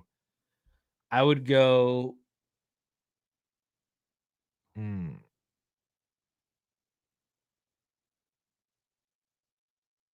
I would go Swift and Rachaad White, even with the tight end premium. I like fading Otton there doesn't sound great, but the volume that Swift and Rachaad White should get against 2 good matchups for running backs.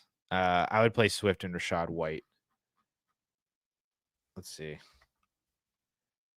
Paulson is Otton at PPR 66. If I were to add on an extra half a point, he would move up.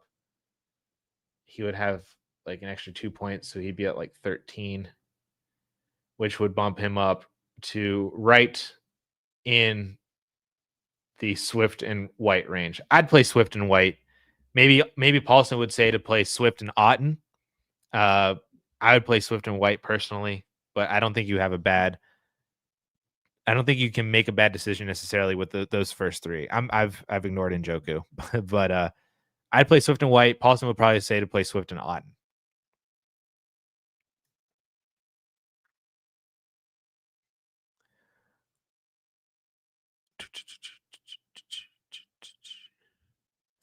Giddy up. AO, prefer Pickens in an early first or Addison Henderson in a mid second? I would prefer Pickens and the first. I would prefer essentially I prefer Pickens and I would prefer Pickens over Addison in the second. And then if that is an early 27 first, I would still prefer that over Trayvon Henderson right now. That's much closer. If you want to take Henderson, that's fine. But I would rather have Pickens than Addison in the second. So I would take Pickens and the security of the early first round pick in this one. Thoughts on the Broncos backfield? I got Bidet off of waivers, but thinking about also adding Jaleel because it's Sean Payton. Yeah. I think it's going to be a lot of RJ Harvey. I don't think any of the other guys are necessarily going to matter as much. I do think Bidet would be the better of the two between him and Jaleel McLaughlin. Because I think McLaughlin was losing his job just last year as well. So I don't really care about Bidet and Jaleel, but if you're picking up one, it would be Bidet. But I think we're probably going to see a lot of RJ Harvey. A lot of RJ Harvey. Looking to reload for next year, and a contender in my league is looking to trade Garrett Wilson. What kind of players do you think he's worth? If you wanted to try to move off of players like, Nico Collins or add something to AJ Brown or get out of the like Devonta Smith, Jordan Addison, like that range of wide receivers, I would do that.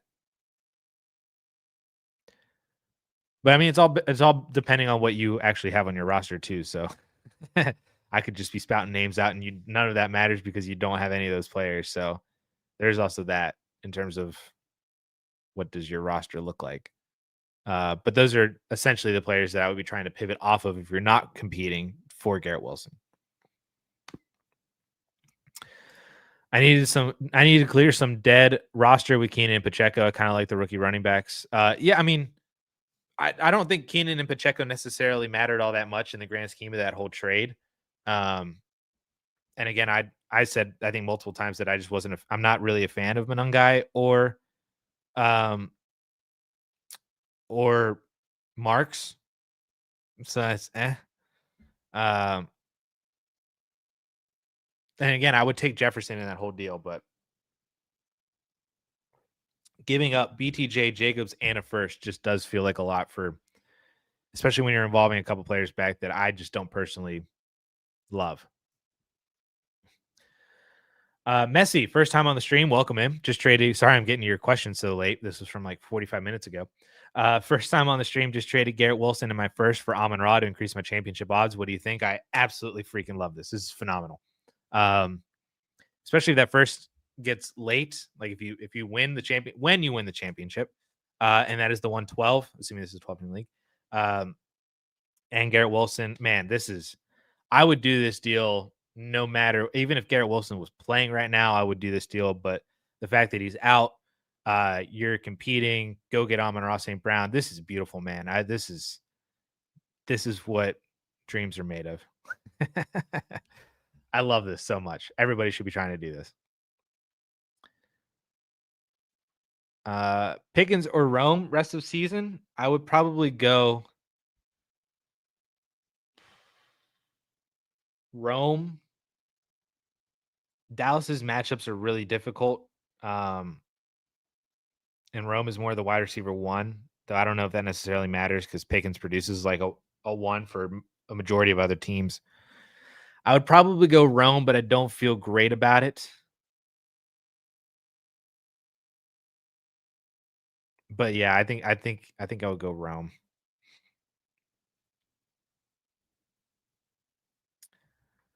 Uh, 12 team zero flex PPR start 12. Give 2 firsts in the 3 to 6 range and Kyler for Daniels, Caleb, and Noel. Nah.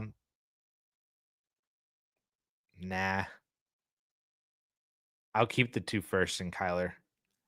It's not bad. I mean, I could definitely see you taking the Jaden Daniels side on this, but I just don't really care about Caleb Johnson or Jalen Noel in the grand scheme of this whole trade. And then to give up 2 top 6 firsts, 2 of which you could just easily turn right into Mendoza and Ty Simpson, or maybe you also get, Lemon or Tate or Coleman or Haynes or anybody like that. I would rather probably just have the first and Kyler.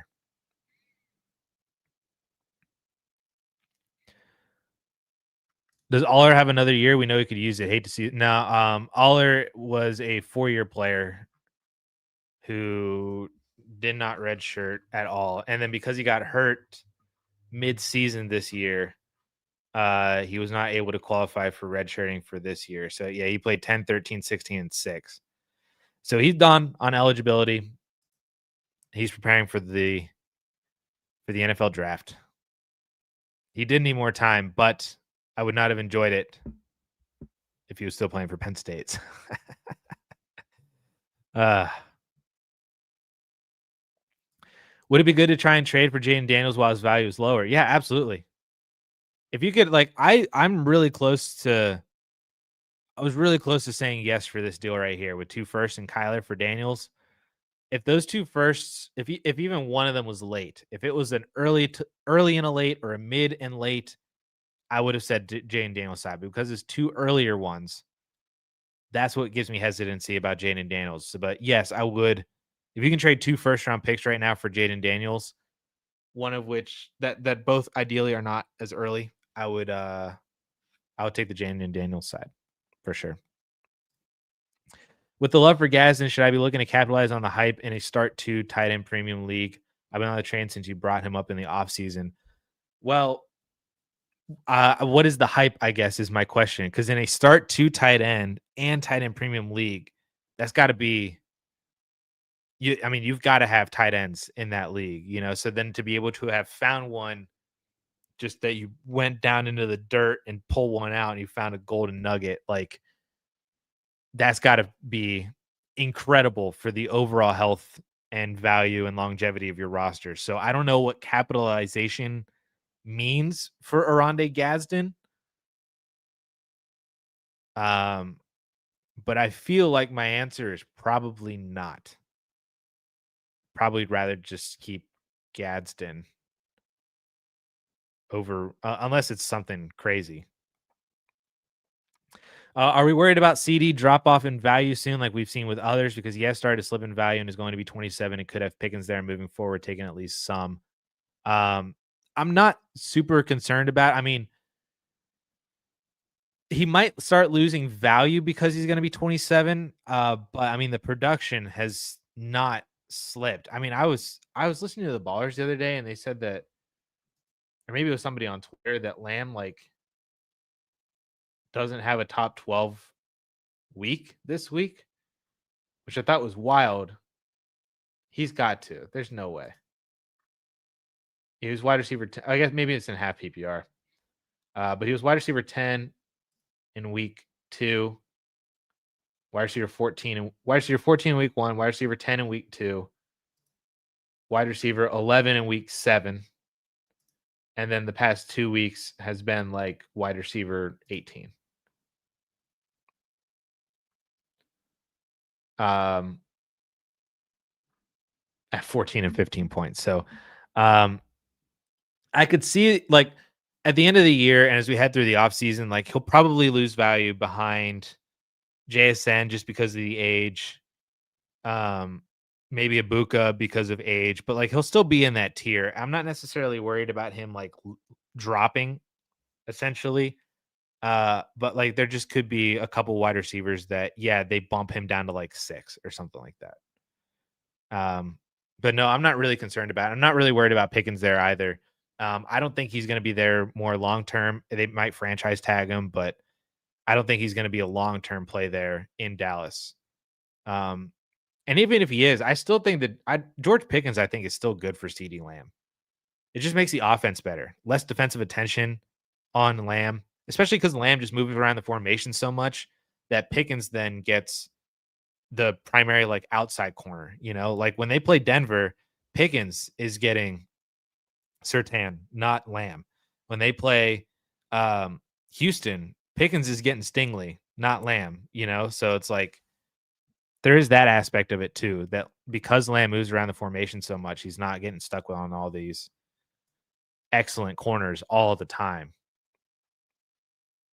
And if he falls in value, I'm going to be buying him. What in the world is going on with Phil Maffa? Why do we get no news about this guy? I thought he might be the backup coming out of the bye. Dude, I would love to know. I mean, they cut Malik Davis. So, like, What the heck? Let's see. They did activate a couple of guys from IR earlier in the week. Um, do we have anything on Mafa?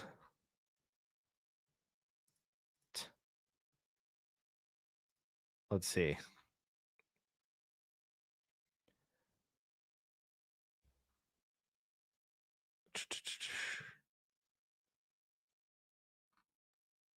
No, this is just more of just like, oh, Mafa should be the backup. I don't know why we don't have news on Phil Mafa. I totally thought he was supposed to be the backup as well. Maybe he just needs another week, or I don't, I don't know. It's so stupid. Just play the dude. He's good. He looked good in preseason. Hate it so much. Cody says, dude, I need your help. What do I do with Garrett Wilson? 9-1 defending champ. He's my wide receiver 3 behind Lamb, Amon Ra. You got T as well.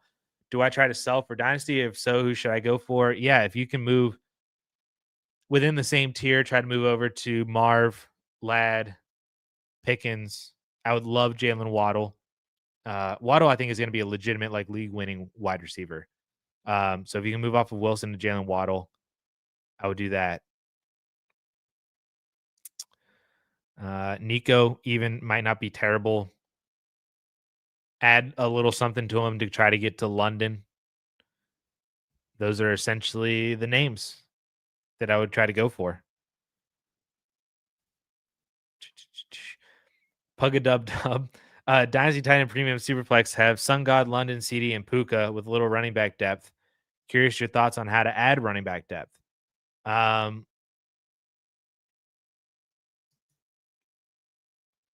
Handcuffs. Handcuffs is the answer.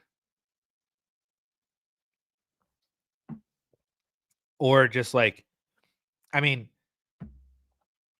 I love having running back depth, but I feel at the same time, people get really antsy about having depth. I think the word depth is like the most overused, overvalued word in all of dynasty and fantasy football. Because let's say for the next 7 weeks, Genty and Jacobs don't get hurt at all. They just got to go 7 more weeks without getting hurt. Why did you need depth? You don't need depth. And even if one of them were to get hurt and you just had somebody in there, you've got Amon Ra, Drake London, CeeDee Lamb, and Puka Nacua. So it's not like your RB2 spot needs to be some phenomenal running back either. So handcuff running backs are the way to go. Take the shot, like go buy Tyler Algier. Because then Algier, because he has startable weeks behind Bijan Robinson. If Bijan were to get hurt, you have a top 12 running back. And if Algier signs somewhere else in the offseason, you've got dynasty upside because of his impending free agency as well. So, like, go buy Tyler Algier. Go buy Brian Robinson for the same situation. Go buy Tank Bigsby. Go buy, Aaron Jones for cheap. Like that's essentially, or just handcuffs, other handcuffs in general. Pick up, like, grab Emmanuel Wilson if you wanted to for Josh Jacobs. I just think the depth is, and you have Tyler. There's your running back depth. Bada bing, bada boom. But yeah, but like essentially like guys like that to where, like I wouldn't worry too much about depth as it stands like right now, and especially if you still have draft picks for next year, you can acquire depth through those draft picks by drafting some rookies and stuff like that. So you only have to go 7 more weeks without Genty or Jacobs getting hurt, and you're also being carried by 4 top 10 wide receivers. 3 of which, well, honestly, all 4 of them could be top 5. Honestly, all 4 of them could be the wide receiver 1 on any given week. No 26 picks, but more worried about running back injuries. Yeah, I mean, I get it, but again, like if one of those 2 guys gets hurt, you got Tyler Algier. And if you don't have draft picks, like I don't even know how else you would go about. I mean, if you trade off of tight end depth or quarterback depth, or I wouldn't recommend trading any of those for wide receivers. If you wanted to try to move, like if you move Genty for Man, I don't even know what you would move Genty for. Genty for Judkins and a handcuff. That's probably the best way to go about it. Um, but I also do think that depth, for the most part, is pretty overrated. um, and just don't have these guys get hurt. That's pretty much essentially it.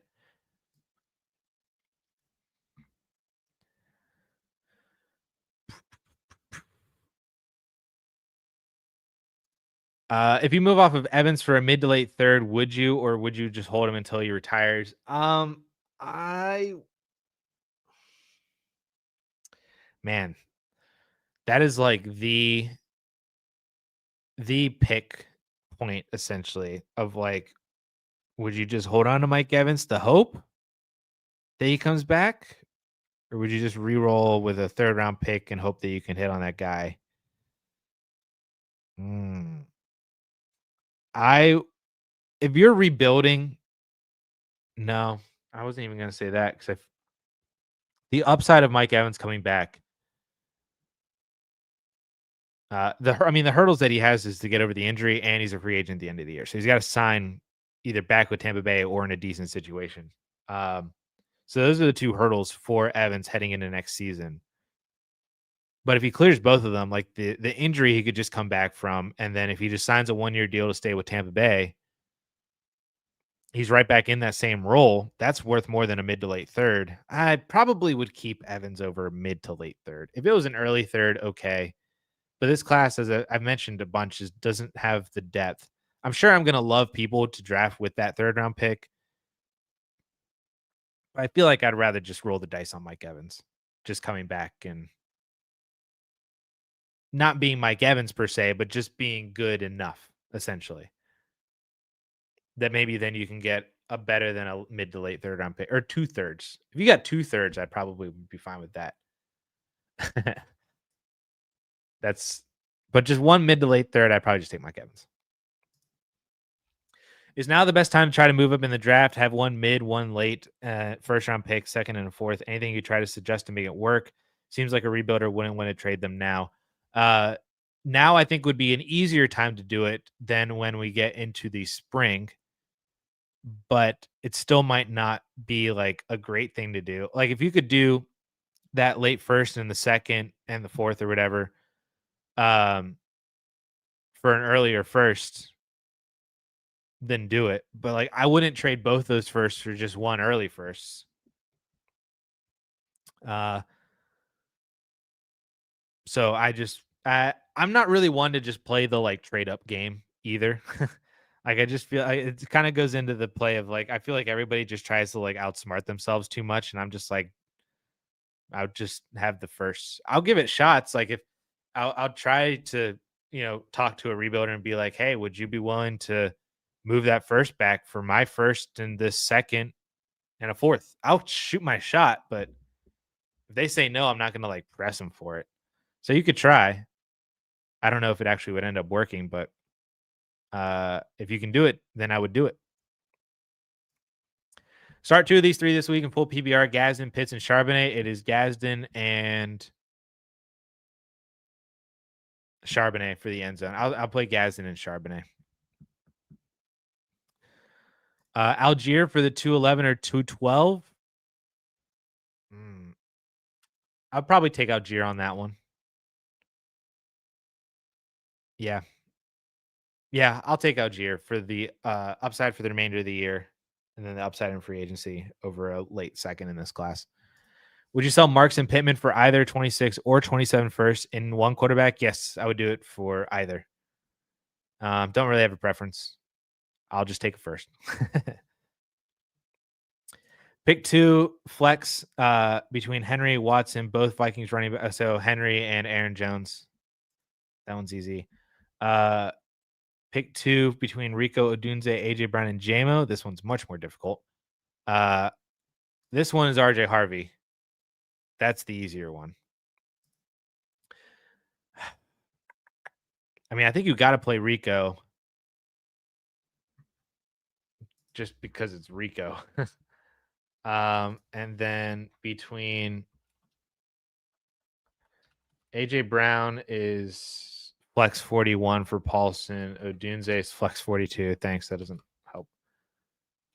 Jameson is flex 71. So he's between Odunze and AJ Brown. Let's take a look here. AJ Brown, I believe, was a baller start of the week. So maybe you can lean with them. Paulson has AJ Brown ranked one spot ahead. He has a better matchup. The ballers liked him as well.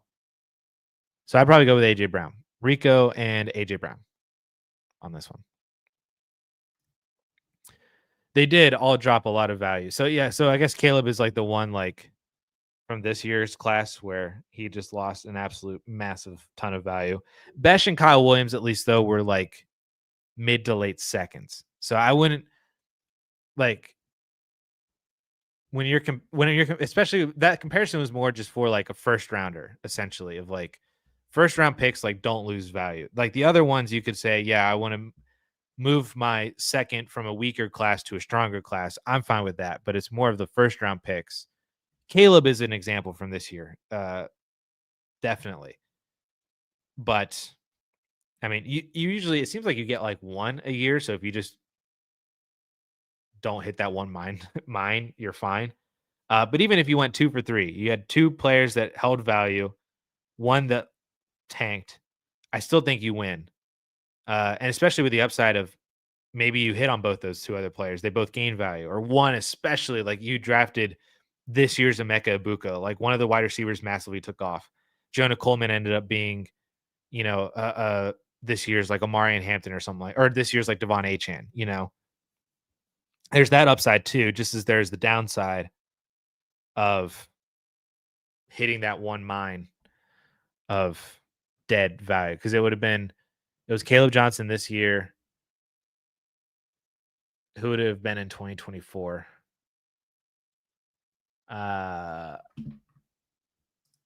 Let's take a look. 2023 would have been Quentin Johnston.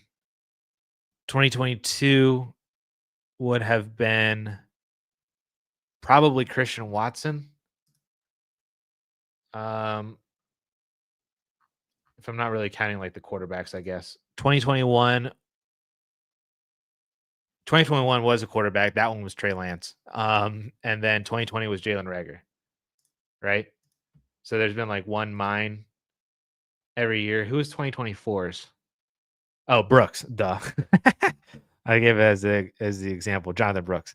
And then 23 was huge. With I think Anthony Richardson, I don't think he qualifies. So 2023 would have been huge.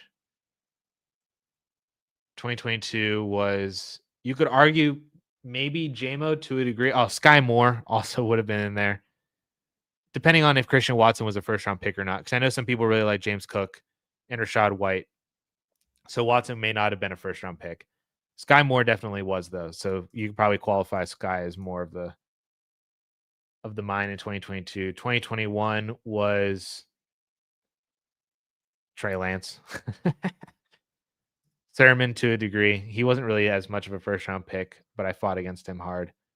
And then 2020 was Reagor. Rip. Coleman could count as well. He wasn't like he wasn't as much of a first, because I feel like people went to Brooks, Worthy, BTJ, and then Ladd. And then you had why am I blanking on like last year's class so hard? McCarthy was in that range too. Penix wasn't necessarily in that range as much. Bo Nix was also in that range. So Coleman kind of, in some leagues, I think would have fallen a little bit. I don't qualify him as much, but yes, he would have dropped in value. Let's take a look at his Dynasty ADP.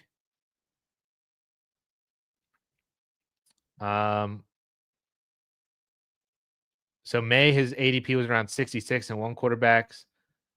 And then, I mean, in January, he was at 61 overall compared to 66 overall. Then he fell a little bit. He was in the 90s. Then he gained that value back up after his week 1. So he was, I guess he didn't lose a ton of value. Anyway. Oh, yeah, we already hit that one. Flacco or Purdy? I'll go Flacco. I'll go Rachaad White out of this group. Thank you for the easier start sit questions. Superflex Keeper League not making playoffs. JSN in the 3rd, Darnold in the 6th, Javonte in the 7th. It's got to be JSN in the 3rd. I mean, head and shoulders, such a different player than everybody else in there. It's JSN in the 3rd. Is Sean Tucker going to wrestle the starting job or at least the majority of the work away from Rachaad White while Bucky's out? Well, Bucky may only be out for another week, so I would say no. He's definitely a better runner than Rachaad White. But no, I don't think there's enough time for Sean Tucker to take the starting job. Yeah. Oh, yeah, we mentioned that with Mike. Should I try to upgrade from Garrett Wilson by tacking on a mid to late first? I'm a young team who's more competitive this year than I expected, but probably still a year away. Who would you target? With a first, you would have to get up into the Amon-Ra, Lamb, Jefferson range with a first. I would probably not do Garrett in a first for Ibuka or London or Rice, unless you get like a kickback. But a first should get you closer to that, like up into that Amon-Ra. You probably don't get JSN, but it's like Amon-Ra, Lamb, Jefferson is probably where you're at. And I would do it. Redraft PPR, trade Charbonnet for Gadsden. Unless I only have Loveland. Yes, I would take Gadsden over Charbonnet. As a contender, would you give Bucky for ETN in a first? Yeah, I probably would. You get the first round pick, but then you get the production of ETN for the next few weeks. Assuming that Bucky even comes back next week, he might not. So if Bucky continues to miss time, you get ETN starting. So I feel like this is just a good trade in general, just to move off of elite running back for good RB2 and a first round pick. This is like a dynasty move. 100%. So I would take ETN in the first. Bought Henderson 2 weeks ago for a mid first, just flexing. You got some pretty good starts. Would you move Burden for an early second in 2026? Probably not. You're not going to get a prospect that is a better prospect than Luther Burden. Burden might have a nice end of season run here if he is starting to take over Alameda Zacchaeus. DJ Moore is injured right now too, so you might see Luther Burden kind of take over more. I also think his upside is a lot higher in terms of value gain in the offseason if DJ Moore were to actually be removed from this team than an early second would be. So I would keep DJ or Luther Burden over an early second. 12 by 10, Nico or the top 3 firsts. I would go with I'd go with the first in both scenarios. Hey, Addison, never miss an episode over here in the UK. Thank you so much, JP. Got Hurts looking to tear down off of Bo Nix as my QB2. Got nothing at running back and was looking at trade for Goff and Brees. Goff and Brees for Bo Nix. I feel like that's a win. Yeah, I would take Goff and Brees for sure. I don't know if there's a difference between Goff and Bo Nix at all outside of like 10 years of age. Production wise, Goff has certainly been better outside of Bo Nix's 40 bomb against the Giants, but and the Cowboys game. But Goff can do that as well too. I mean, just look at what he did last week. So I would take Goff and Brees for sure.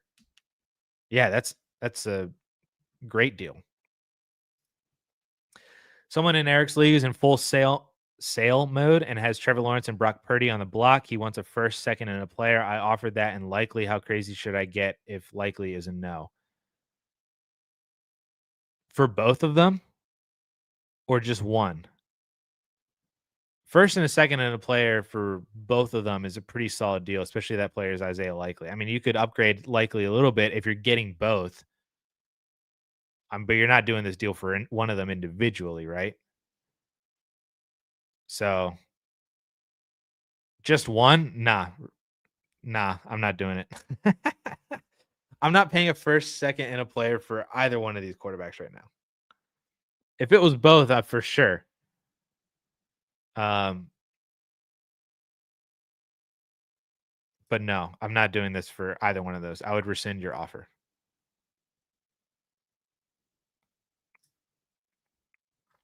Wait, what did JP say?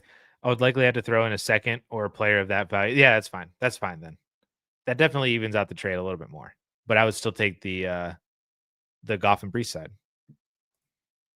I would go with I would actually go with Quentin Johnson this week. I think that he has more upside, and the Commanders, nope, Jaguars are are susceptible to outside wide receivers a little bit more this year. Quentin Johnson is wide receiver 30 for Paulson, but he's got Wandale a little bit ahead.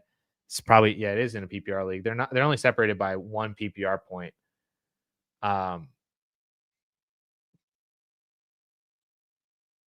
Probably just because Wandale is probably going to have another catch or two. It's kind of upside versus floor though. If you need more floor, I'm totally fine starting Wandale Robinson. Like if you had Travion last night, uh, and you're just like, I just don't want to dud, play Wandale. But if you're going against Travion, I would play Quentin Johnson. And you need the ceiling, I would go for a huge.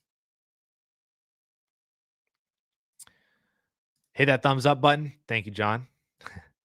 Do I dare trade Genty and a late first for Jackson Smith and Jigba? I have Bijan Gibbs, Saquon at running back, JJ Chase, Rice, AJ Brown at wide receiver. Holy crap.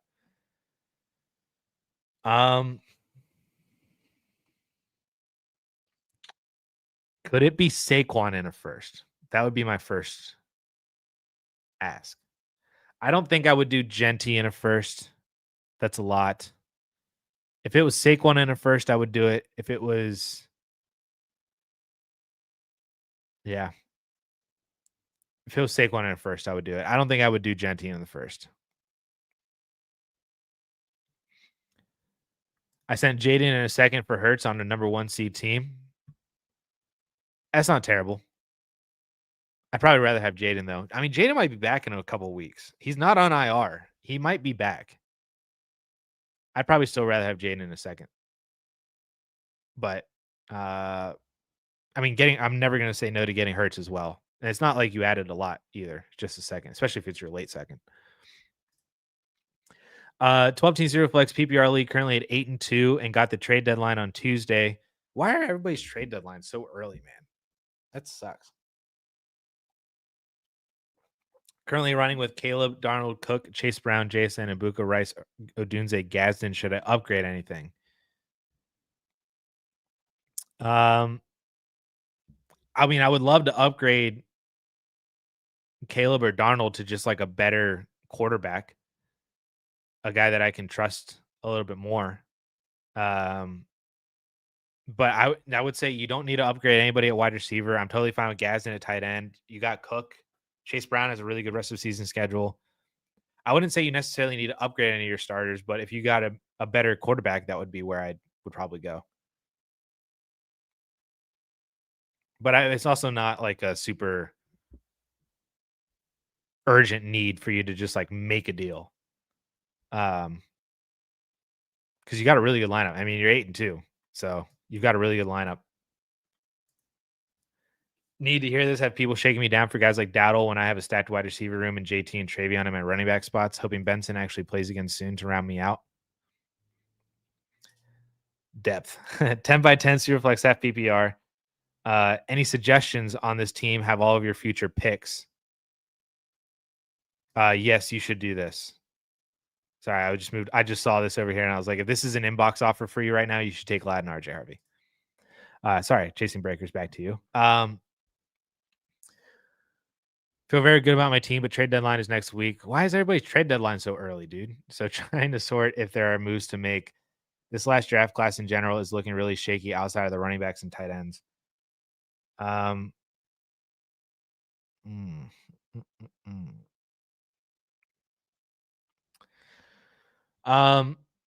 mean, I don't know.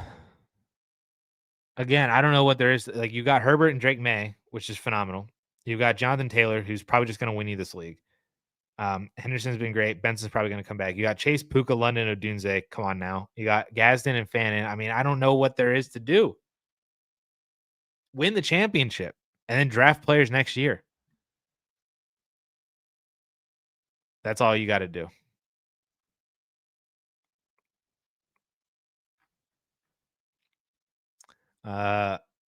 Yeah, just go win the championship. You got Jonathan Taylor. Just go win. Lamar Hurts, Javante Cook, Bucky, Algier, Braylon, Ladd, London, Olave, Evans, Laporta, Gadsden. Two firsts, second and third, in points for. Would you chill with my roster? Try to short for the playoff push. This one you probably could try to do something with your wide receiver room, like upgrading off of Olave, or try to like if a rebuilder wants Evans just for the fun of it to do that.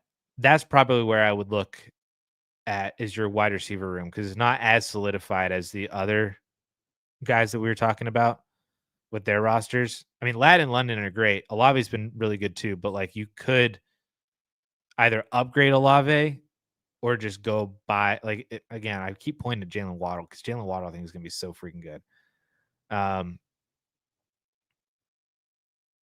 Yeah, that's probably like the wide receiver spot is probably where I would be looking at if you could do something. Yeah. Mike's in a multi-year rebuild, Marv, or an early to mid 27 first. I would take Marvin Harrison Jr. He's got more time to gain a lot of value than actually produce. Like he's looked good whenever the team actually throws in the ball.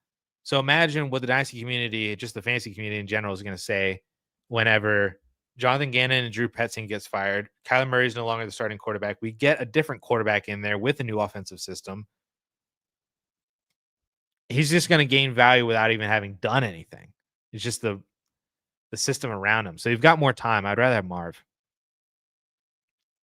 And it's not like he's going to lose value either.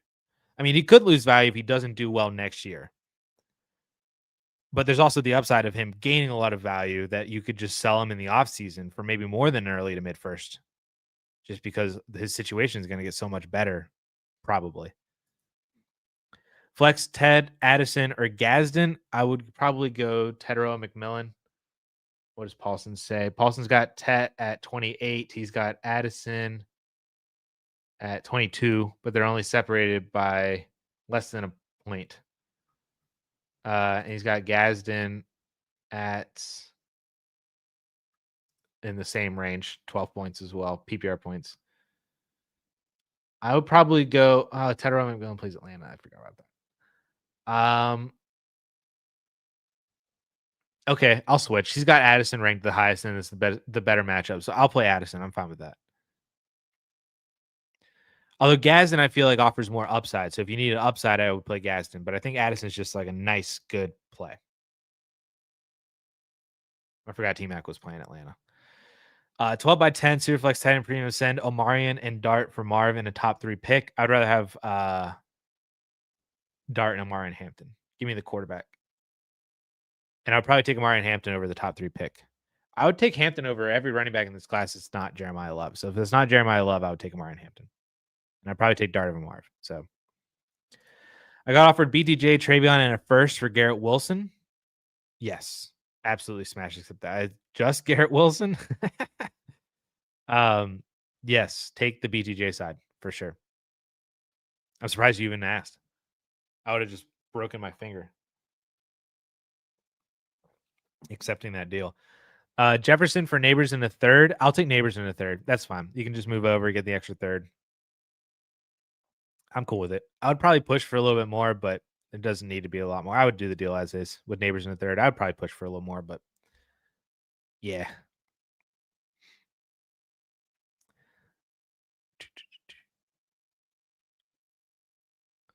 What do you play with what do you play off handicap with golf, bro? I heard you talking the other day that you play. Also, sorry about the Ryder Cup. The Ryder Cup is what it is. Honestly, I don't follow PGA as much as I probably should. I mean, the Rory clips coming out were pretty hilarious though, but the Ryder Cup is what it is. I don't have like an official like handicap because I don't like pay for it and stuff like that, but I play pretty solid bogey golf to where I am consistently almost no matter what course I play in the low 90s. That's where I'm at. I've broken 90 once in my life. So, I'm not that good. I have moments though, like, where I'm just like, "You dude, my drive is probably,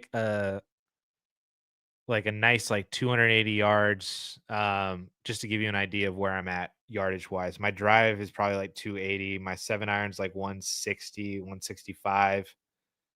Um, my 7 iron used to be in higher in, like, the 170s, but it got really, inconsistent ball flight on that. Like, I was flying everywhere, so I dialed it back a little bit, so now I'm in the 160s, but more accurate. Um, so yeah, that's essentially where I'm at with golf.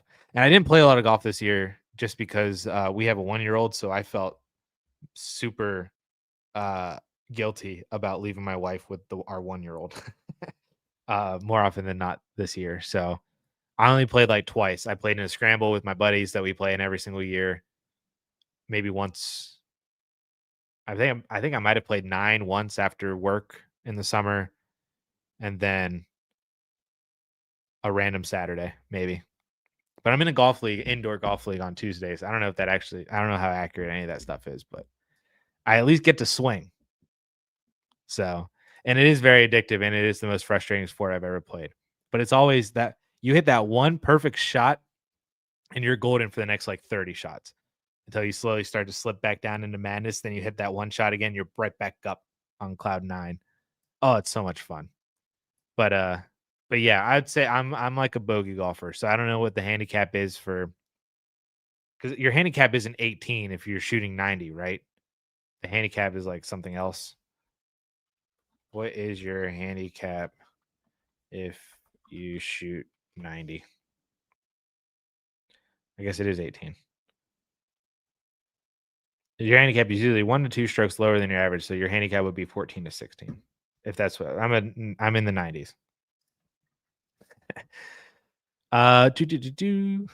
Where did I leave off at?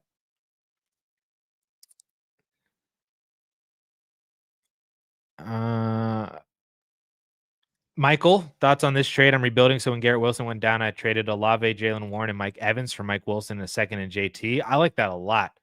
As a rebuilder, that is incredible. Basically, I'd rather have Garrett Wilson than Olave. A second for Jalen Warren's really nice, and then Mike Evans for JT Sanders. I mean, this is incredible. I like this trade a lot, dude. This is really really well done. To go take advantage of Garrett Wilson going down.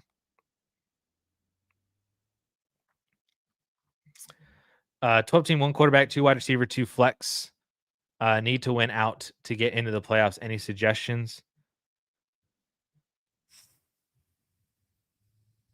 Um, boy, you're gonna have difficulty winning out because of the running back room that you have. But if this is a dynasty league, I'm not like just trying to fix my running back room to win out. Like you don't have Hampton this week, you don't have Benson this week.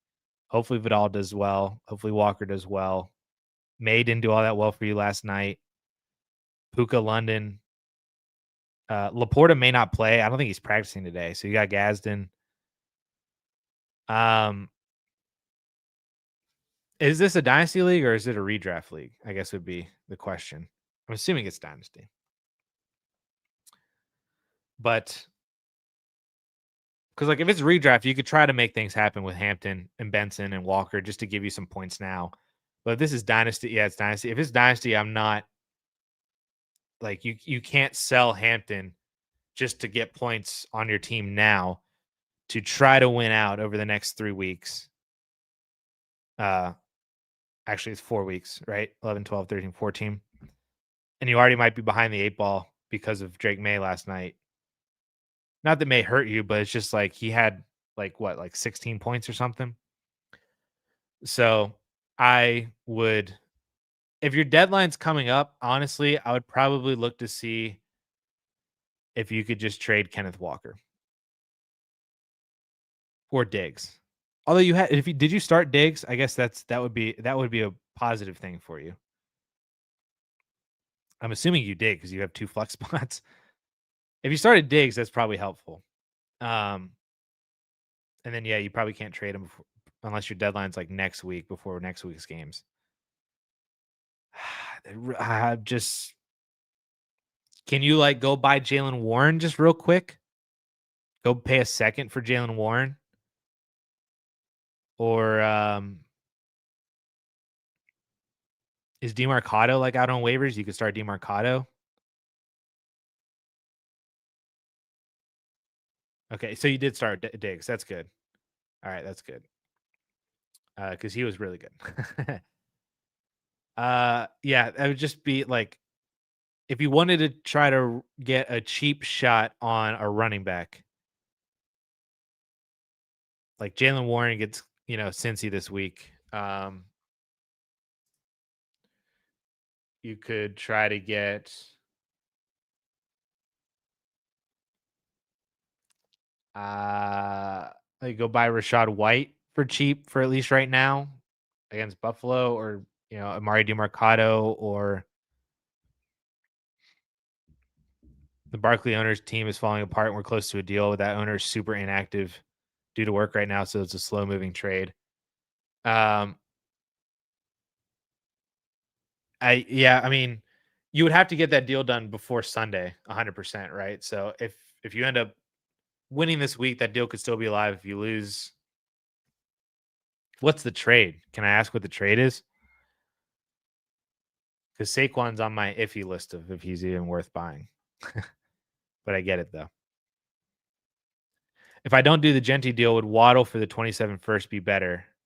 I would take Waddle over a 27 first. Yeah. 2 seconds, a 28 first, and a second and third and fourth, or two. I would rather have the two firsts. Two firsts greater than one first and nothing else. So yes, I'll take the two firsts.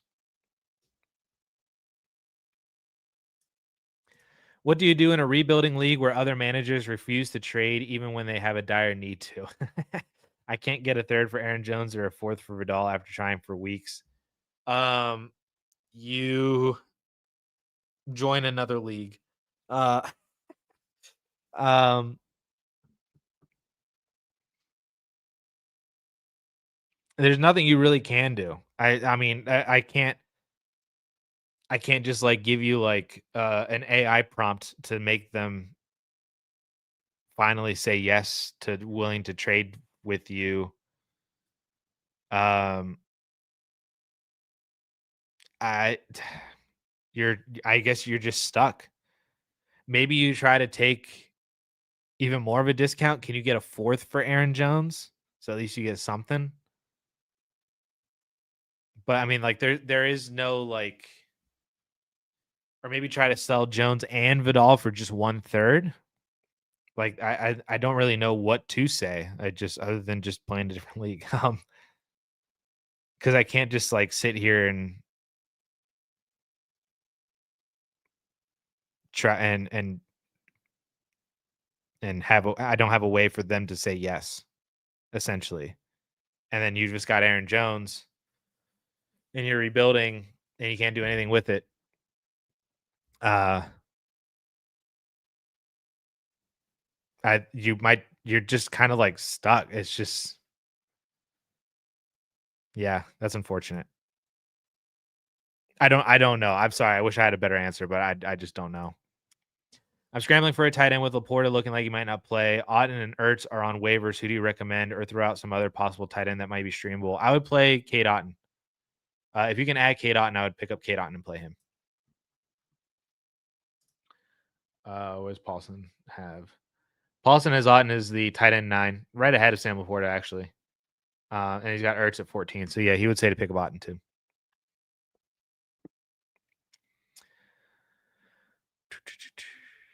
Should I trade Diggs for Swift? I only have DeMarcado at running back after Dobbins' injury. 14-teamer, currently 7-3. Have Addison and Reed to replace Diggs at the flex. Then yeah, I would take DeAndre Swift if it helps you with a running back need. You can replace Diggs after that. I'd take Diggs. Or I'd trade Diggs for Swift. Oh, what was the current offer on the table is Adams, Henry, Barkley, Allen. Man, this is such a massive deal. It hurts my brain. Um, Walker, Addison, Caleb, Gazden, and a 28 first.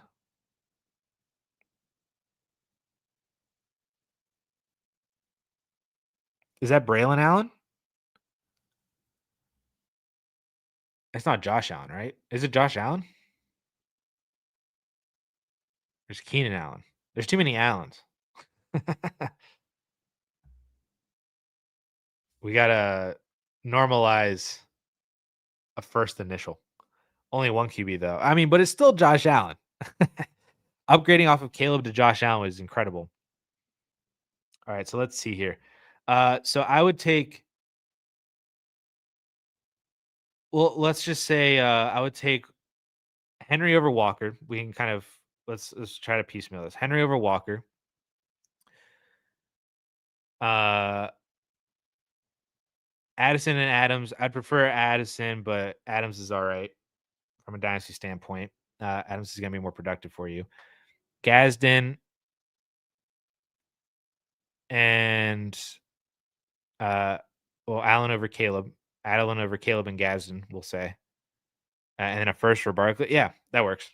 If this, if I'm fine with this. If this trade goes through, um, I'm cool with it, and that would definitely help you out. You get Henry and Barkley, you get Josh Allen. Even though yeah, it's a one quarterback league, but you get Josh Allen. And then, but yeah, I would do it if he's able to say yes to this. I would absolutely do this for sure. Reese with a $10 super chat. Thank you so much, Reese. What do we got here? I got Judkins for Wandale and White. How'd I do? Man, I like that a lot. I have Chase Brown, White, and JCM for running backs, and Ibuka, Collins, Waddle, Debo, and Wandale for wide receivers. So then you traded White and Wandale for Judkins, right? Like that. I want the Judkins side. Oh, I had Chase Brown. Okay, I misread the hat. I thought it was hat. So yeah, so Judkins, Chase Brown as your running backs, and then you've got Ibuka, Nico, Waddle as your wide receivers. I mean, first of all, just getting Judkins for Wandale and White, I think is incredible. No matter what format, this is dynasty or redraft. Ooh, almost knocked that over. So yeah, this is phenomenal, man. Really, really well done. Thank you for the $10 super chat. I don't there wasn't a whole lot to discuss or break down. I mean, it was just an incredible trade. So really, really well done. And thank you for the $10 super chat. I left off up here. JP, last one from me before I hit work, but thank you for the show as always. What's your process on buying injured players? I got Ayuk for a third, hoping he returns to the player that he was. I mean, I think that's great. Ayuk for a third. Injured players, I mean, you definitely want to try to buy with the injury discount. I don't really have like a process, I would say. It's just, you know, do I believe that the value I'm paying for is worth the possible return on investment for the player that is coming back from injury, and then also associated with the risk that the player coming back is just not as good, right? So I personally think that I like Brandon Ayuk's chances over a random third round pick. I don't know if I would do that same deal for Tyreek or Evans. I said earlier that I would take Evans over mid to late third, but um, I feel like I wouldn't. If I was in the circumstance where I had the third, I'm not sure I would trade a third for Evans or Tyreek. But if I already had them, I might just. That's one of those deals where I might just keep whatever side I already had. But yeah, I mean, this is like when we were buying Garrett Wilson earlier. If you had bought Hampton or Bucky at any point over the past few weeks, that's been great. If you want to try to go buy Travis Hunter right now, like I wouldn't say that there's necessarily a process, but I like buying injury dips on players in Dynasty because Dynasty will allow you to, hold on to them past and through their injuries. So yeah, not necessarily like a process, but I mean, I like the deal a lot. If you were for Ayuk in a third, if you were just to ask me of that one, I would take Ayuk over a third round pick. Drew's in his first year of a PPR one quarterback dynasty league. Have 2 first-round picks this year. Should I buy CMC or ETN? What are the chances that ETN is still a Jag next year? Um, I wouldn't pay a first for ETN. I've had that same take for pretty much all year that I would not pay a first for ETN. If you want to pay a first for Christian McCaffrey, I'm fine with that. I would not pay both firsts for CMC. So, uh, ETN might still be a Jaguar next year, but I mean that whether he is or isn't changing the fact that I'm not paying a first round pick for him. So that's essentially where I'm at. I would don't pay a first for ETN, pay a first for CMC, don't pay two. That's what that's essentially it. I'm in a 10 team start 3 wide receiver and contending, but wide receiver 3 is null. I could move a 27 second or Charbonnet. Who / what level of wide receiver do you think I should target? Could you get with a second round pick or Sharp? Roughly the same type of value.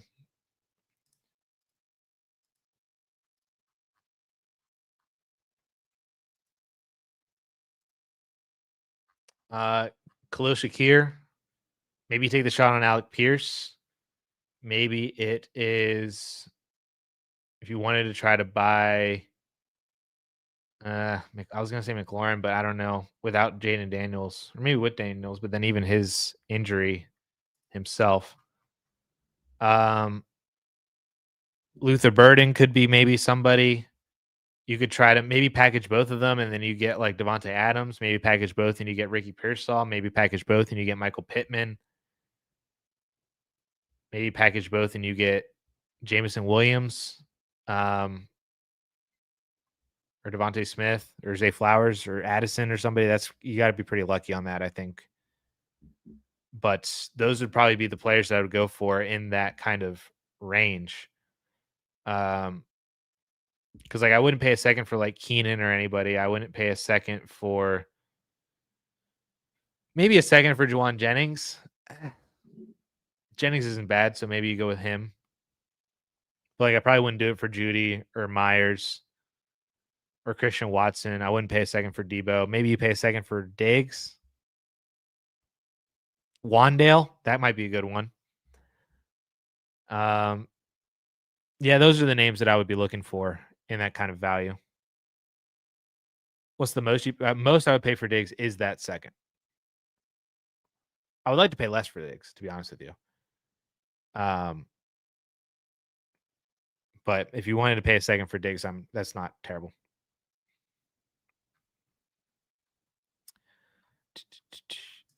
Sutton and Addison are my wide receivers. Bucky, Javante, Swift are my running backs. What's a wide receiver I can trade for?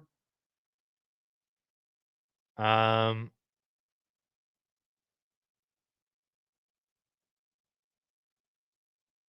guess I don't know if I understand the context of the deal enough or the team. Like, is this redraft? Is it dynasty? Do you have picks? Are you trying to sell one of your running backs for a wide receiver? I feel like I don't have enough information. I do agree with this that Diggs is perfect time to sell high. I do agree with that. That's why like I wouldn't love to say to buy Diggs for a second, but if you did, that's not terrible. Do I start Bryce Young, Dalton Schultz, Jaden Higgins in the Superflex spot? I'll start Bryce Young. I don't love it, but I'll start Bryce Young. A little late to respond back, but thanks for the advice. I feel the same at quarterback, possibly trying to find something a bit more stable. Yeah. I think because that I'm trying to remember who the 2 quarterbacks were specifically. Yeah, Caleb and Darnold. Yeah, it's the quarterback spot because the rest of the team was pretty incredible. So it's if you're able to upgrade off of one of them, more just for stability, and especially if it made sense from a dynasty standpoint, like if you're able to get to Herbert or Drake May or anybody like that up from Caleb or if you wanted to add an extra quarterback in there like a Jared Goff or a Dak Prescott, somebody that you could throw in and play the matchups and stream essentially. but then still has the dynasty. Maybe you go buy Matthew Stafford. I don't know where he's at in your league, if he's on a contender or not. I'm assuming he probably is, but it either gives you an additional option to then stream matchups, or you can upgrade it and give you a more stable option. Would you say Swift is top 15 running back rest of season? I know his schedule iffy, but just need 12 points every week. I would say no, that he's not a top 15 running back rest of season, but that also doesn't necessarily mean that he's not scoring 12 points every week. Because like 12 points in week, again, I'm assuming this is PPR. 12 points last week would have been the RB 21 in PPR. The week before that, it would have been the RB 18. The week before that would have been RB 20. So, no, I don't think he's a top 15 running back, but I also think that he could be fine for 12 fantasy points every single week as a top 20 guy. I think that's fine. Need an RB2, Woody, Judkins, or Harvey? I would actually go. Ooh, who am I going with? Because Judkins, I'd probably go Woody, I think. Paulson's got Woody at 17. He's got Judkins at 19 and Harvey at 21. They're all 2 spots apart. And so I would go with Woody Marks. That's kind of where I was already leaning towards. So I go with Woody. Judkins isn't bad against Baltimore. Harvey gets Kansas City. He's going to get a lot of work, but KC. I go with Woody of that group. Made a different deal, sent Bucky and Ja'Cory Krosky Merritt, or BTJ and Ja'Cory Krosky Merritt for Bucky in the third instead. I like that a lot better. Getting a third for JCM, just moved from Bucky or from BTJ to Bucky. Perfect. I like that. 7-3 right now, second seed, but the 1 seed is a stacked Mahomes JT team. My QB is Lamar. Running back is Bijan, Javante. So you're a stacked Lamar Bijan team against his Mahomes JT team. JSN, Pickens, Olave, Marv, Neighbors, Hunter, Kincaid. Where do I go from here?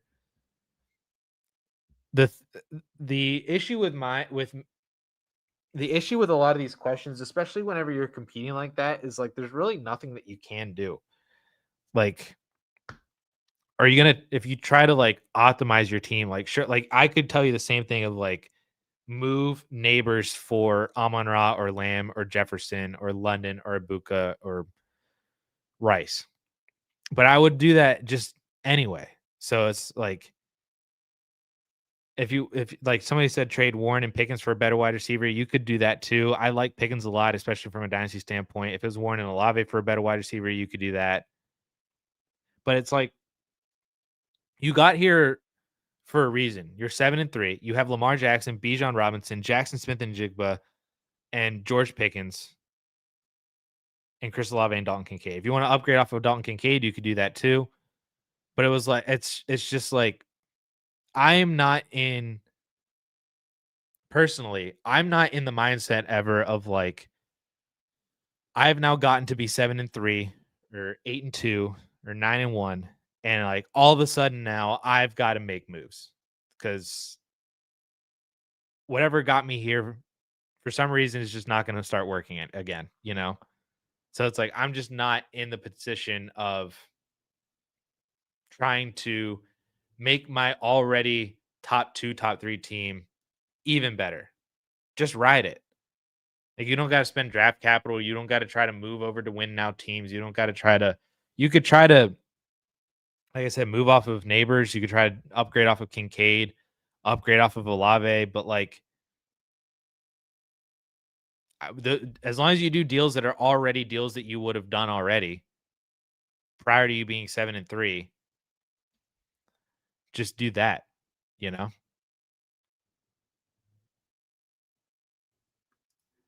Reese, that was in 12-man money league, but he was stacked on running backs and is a Giants fan. Nice.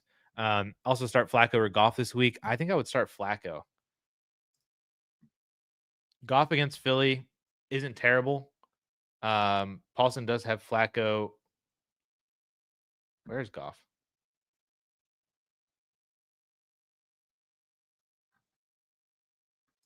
Am I blind? Oh, he got Goff at 22. I'm like, holy crap. He's got Flacco at quarterback 11 and Goff at quarterback 22. So Flacco. Love being able to go into a work meeting, come back out, and Addison's still grinding. That's what I do. That is what we do. Start DeMarcado, Keenan, Pollard, Spears, or Coleman. I would actually start DeMarcado this whole entire group. Paulson would as well. I know that for a fact. So it'd be DeMarcado. 12-team Superflex PPR contending. Give JJ, Garrett Wilson, and a first to get Jason and Nico. Nah, that's too much. I would take JJ, Garrett Wilson in the first because it's like Garrett Wilson in the first for JSN. I would take JSN, but I would take JJ a lot over Nico. So I would just take JJ, Garrett Wilson in the first. Hey, Addison, not sure if this was asked already, but start sit Dowdle versus Judkins. I would start Rico Dowdle. You'd have to find a pretty quality running back to start over Rico Dowdle right now. And Judkins could have that on certain weeks, but Rico is the RB7 for Paulson this week against Atlanta. After what he's been doing every single week, just keep playing Rico Dowdle.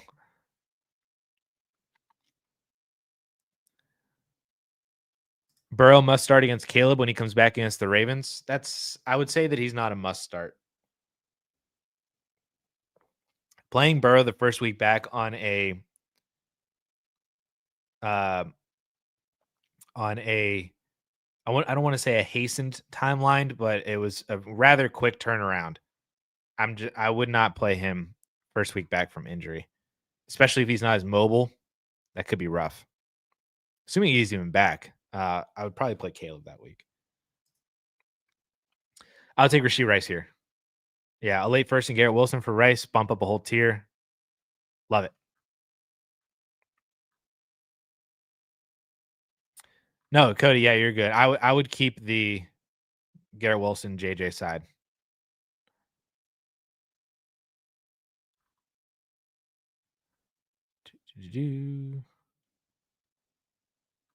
Where was that? Did I even miss? I'm like trying to find the. Oh, there it is. Oh, Cody, I'll be trading Wilson. That was not you for that one. I'm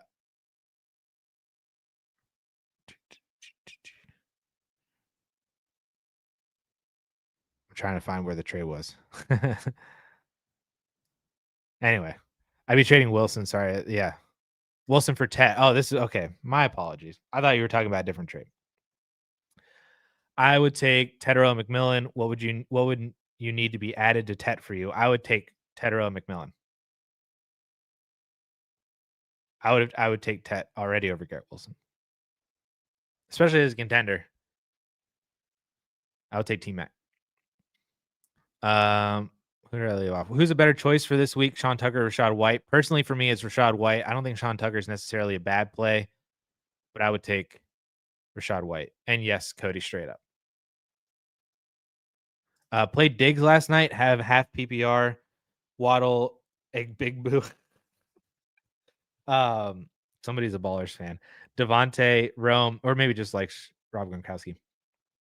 Devontae, Rome, wide receiver 2 and 3. Should I swap any for Woody or DK? Also have Saquon and Judkins in at running back. So you're definitely 100% playing Waddle and Devontae Adams, obviously Ibuka. So definitely not DK Metcalf. I probably wouldn't play. You could probably make a case for Woody over Rome Odunze. Let's see where Odunze is half PPR flex 3 for Paulson, and Woody is flex 27. So Paulson would say to play Woody over Rome. They're separated by 2 half PPR points. And I think especially if you need upside, like Woody had 2 touchdowns against Tennessee last time they played. So if you're going for upside to kind of match Diggs a little bit, which also you don't necessarily have to because you've got Waddle and Ibuka, and Adams should hopefully play. Devontae Adams has progressed well this week, and the Rams are expecting him to go on Sunday. I just got that alert 4 minutes ago, so I would probably play Marks over Rome. So yeah, I'd go Marks. Um. Oh, what a question. I would play. mm, I think I would play DeAndre Swift. Paulson has Chase Brown at 17 and Swift at 22. They're separated by 0.8 points. Um. mm, I'm cool with playing Chase Brown too, especially because Brown.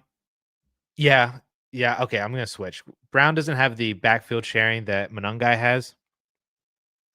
So or that Swift has with Kyle Monungai. So Chase Brown should get pretty much everything. In Pittsburgh, though they have been a better defense as of late, Chase Brown also had a really good game against them earlier in the year. If he finds the end zone, I'll go Chase Brown. I'll change my answer to agree with Paulson on that one too. Hold on to 2 probably until playoffs. Pitts, Kincaid, Goddard, Juwan Johnson, and who should start this week? Also Rogers. Pick 2 or hold on to 2. Pitts, Kincaid, Goddard, Juwan. It's probably Kincaid. No. Yeah, it's probably Kincaid and Juwan Johnson, and then just play Juwan Johnson. Mm.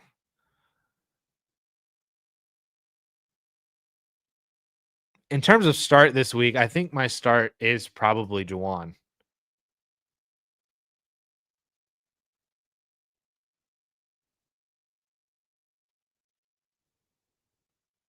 There's Juwan on bye. Too many names. Saints are on bye, aren't they?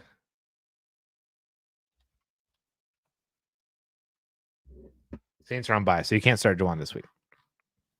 And Kincaid's probably out, so you can't start him. So you've got to start Pitts or Goddard. Of the 2, I would start Goddard.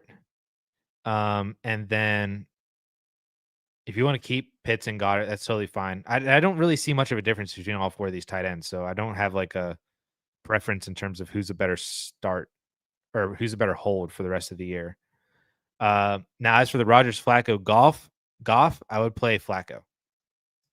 That's a more trustworthy answer there for me. But yeah, you play Goddard over Pitts this week because Juwan's on bye and Kincaid's not playing.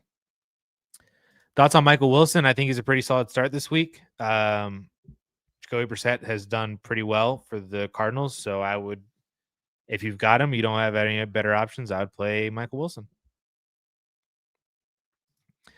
I would take CeeDee Lamb for this one, but it's pretty close. I really like Waddle. Like I would take Waddle over 26 first. I don't know why you'd be selling Jalen Waddle right now outside of doing something like this. If it was Waddle in a first for CeeDee Lamb, I'll take CeeDee Lamb on this because it's CeeDee Lamb. But I would take Waddle over 26 first.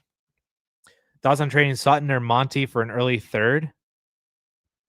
Looking towards competing in 26, but out in 25. I feel like you can get seconds for both these guys. I would hold out. I wouldn't trade either one of them for an early third just yet. I feel like you can get seconds. Or at least package a third with one of them for a second. Ertz or Jacoby Myers at the flex. I'll go with Ertz. I don't love it, but I don't really like Jacoby Myers either. Ertz is flex 79. Myers. Oh, wait, this is in half. We'll try again. Ertz is flex 78. Myers is flex 70. They're separated by less than half a point. Oh, wait, it was half PPR. Duh. Same difference, pretty much. Ertz is 79.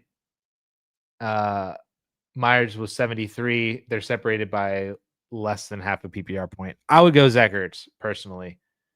I don't trust Jacoby Myers yet in that new offense against a really good Chargers defense, whereas Miami is a really good matchup for tight ends, and they really, really need him. So I would play Ertz. Any concern on Jennings' volume with Ricky probably coming back? No, not necessarily. Because they're also getting Brock Purdy back too. I'm honestly slightly concerned for Jennings because of Brock Purdy back in Purdy's first game.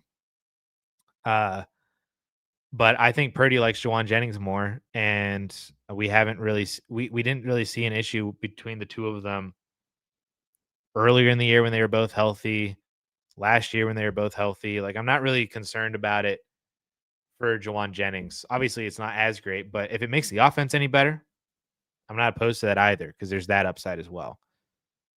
So I've got Jawan Jennings starting in a league that started in the past couple weeks. He's starting once again for me this week. I'm not really concerned about it. If I when Ayuk comes back, then I'll probably will be concerned because then that's too many people. But with just Jennings and Ricky, I'm not as worried. If Dobbins were healthy after a few weeks, would you rather play him or Swift? I don't know.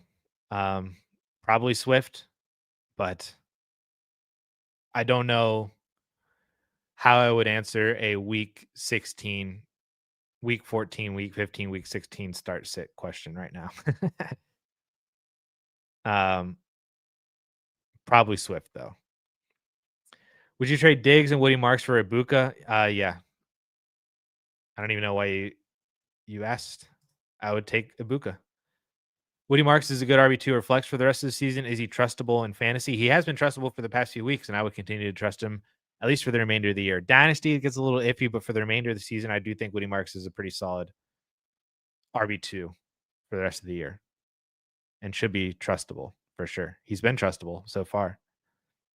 Now is a great matchup against Tennessee. So, yeah. Addison, would you move Monungai and Swift with the idea that Chicago will look to bring another running back via free agency or draft, or do you think the two have proven enough to remain the lead running backs?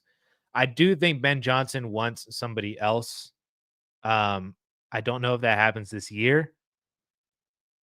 So I do probably lean more. I've leaned more towards selling Monungai this whole entire time in a dynasty league anyway. And I'm not opposed to selling DeAndre Swift just because of the age, and it does seem like Ben Johnson would like to replace him. uh, so I'm fine with selling both of them anyway. I'm not sure if the primary reason is because of the possibility that they get replaced or they add somebody else, but that I would say is probably one of the reasons. More so for Monungai.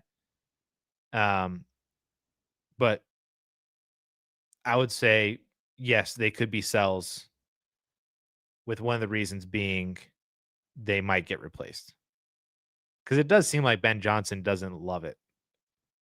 I think he's just doing what he can with what he's got, and he might try to get somebody better.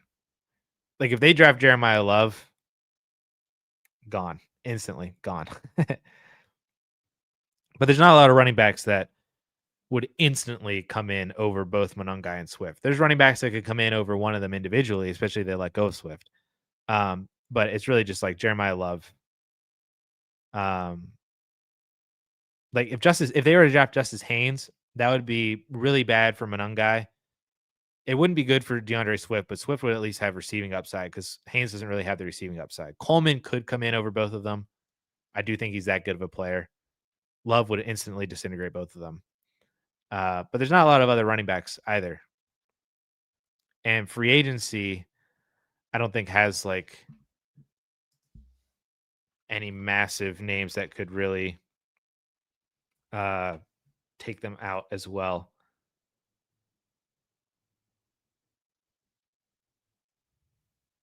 Dude, Spotrac needs to figure out what they're doing. That's the second time I've gone to that page and it's not updated.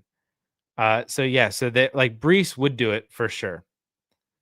Brees would disintegrate both of them, but like after that, would Javante? I don't know. Would Rico? Maybe, probably. But nobody else would disintegrate both of them. Maybe just one of them, but not both. 6-4 in full PPR, likely 7-4 with Henderson last night. Bucky Irving owner offered me Bucky for Derrick Henry. I'd probably just take Derrick Henry.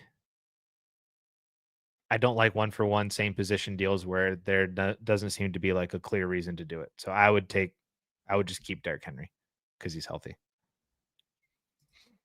What do you think of Jacoby Brissett this week? Don't really trust Sam Darnold or Bo Nix matchups. 4-point passing touchdown. Well, I don't really trust Jacoby Brissett all that much either. I mean, if you're comparing him to Darnold and Nix, Brissett is QB 15. Bo Nix is QB 21. Darnold is QB 18. So Paulson would have Brissett as the starter, but I would rather play Darnold over him. That Rams Seahawks game could low key be fun. So I would still play Darnold. You can play Brissett over Nix. I'm not opposed to that, but over Darnold is fine. Now I would play Darnold over Brissett.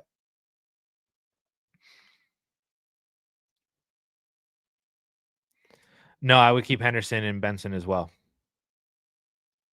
I just wouldn't move your running backs for another running back, probably in the same tier, similarly productive, who's currently hurt right now. So I would keep Derrick Henry. I would keep Travion Henderson.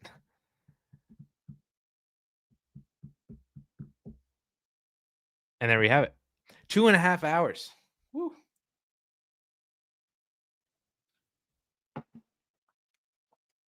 All right. Yeah, not a problem, Taco. All right, this is where we're gonna end it then for the Week 11 AMA. Thank you for answering all the questions. Thank you for asking all the questions. Purdy, Darnold, JJ Brissett, Mariota, lost dart, much appreciated. I would go. I'd probably go JJ McCarthy and Sam Darnold. Purdy is ranked higher than Darnold, as is Brissett. Mariota's not bad against Miami, but I just think that Seahawks Rams game could be really, really fun. So personally, I would play JJ and Darnold. If you were asking Paulson, he would probably say JJ and Purdy. I don't know if I trust Purdy in his first week back. I don't know if I trust Mariota overseas. I don't know if I trust Jacoby Brissett because it's Jacoby Brissett. So I'd play Darnold and JJ McCarthy. And I would probably start Michael Wilson of these two. Just because he should probably be more locked into his role. Whereas if DeMarcado only had like 5 touches this week, I wouldn't be shocked. If he had 15 touches, I wouldn't be shocked. If he had 5, I wouldn't be shocked.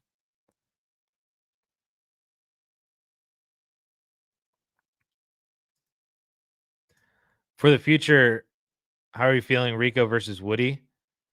Long term, I don't know how I feel about either one of these two guys. Like long term. For the rest of the season, obviously I'm taking Rico. But long term,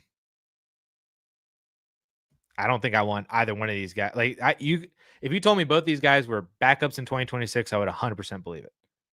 If you told me they were both starters in 2026, 100% believe it. But I don't think there's anything magnificent long term. I'll start DeAndre Swift and Penn State for sure. On a complete rebuild, would you trade Lamb for Garrett? Well, no, I would not. Not for 28 first. What are we doing with 2028 first?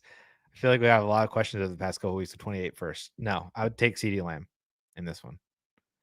I don't know if they're long-term minds. Woody, I feel like, is just kind of like a day 3 guy that's going to get replaced. Rico is a free agent, so I have no idea what's going to happen with Rico Dowdle. Is he going to stay in Carolina and then they trade Chuba? Is he going to try to go somewhere else?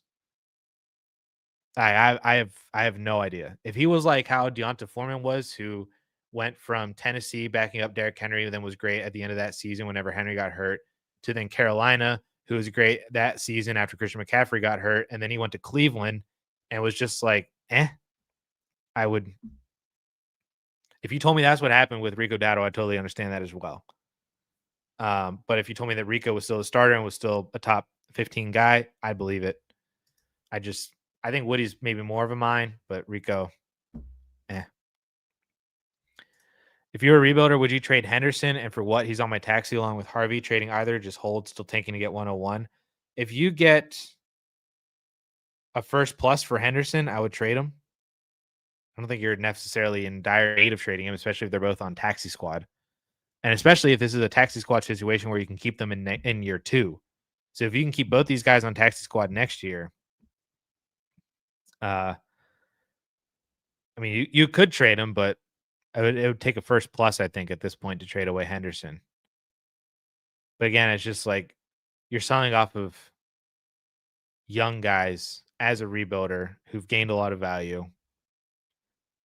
Um, or if you move Henderson for like a more of a top 10 wide receiver, I would do that too.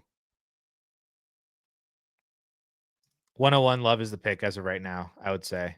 What are you doing with Golden? You got to hold on to him, I guess.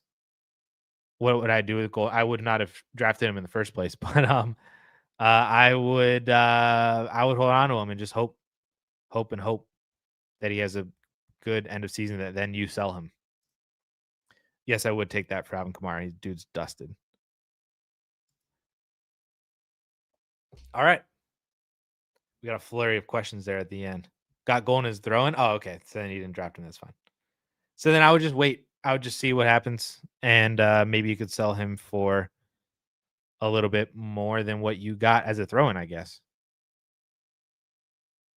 But I think he's a hold as well. He's not hurting you for rebuilding. And yeah, I'm that. I mean, what has Kamara done to not have me be that low on him? He's really bad. He's not helping you produce at all. I mean, what's the difference between him and Tony Pollard right now? Would you trade Tony Pollard for a third and a fourth? Probably. What's the difference between him and Chuba Hubbard right now? Would you trade Chuba for a third and a fourth? Probably. The only difference between him and James Conner right now is that Kamara's playing. Would you trade Conner for a third and a fourth? Probably. Traded Jefferson for Hunter and 2 firsts. Was that bad? No, I don't think so. I don't think that's as bad. As a rebuilder, that's not bad. So you effectively got 3 firsts. I don't mind that. You have Jefferson, Chase, and St. Brown. Who should I trade for a running back? None of them. You should hold all 3. I would take assume if this is dynasty, I would take all 3 of those wide receivers over every running back in the entire league. If it's redraft, the only running you'll have JT already. The only other one I would include would be Bijan. I don't know. Is he still a good player? I have no idea. The dude's awful. Why is he not producing, but Olave's producing? Shaheed produced. Juwan produced. Alvin Kamara right now is averaging 3.6 yards per carry, 13 attempts per game, 46 yards per game. He has 37 targets, which is he's going to be on pace for the fewest amount of targets he's ever had in his career. And he's averaging under 6 yards per reception, which is a career low. And he scored 1 touchdown and it's fumbled twice. He's bad. He's not good. I would sell him for a third and a fourth.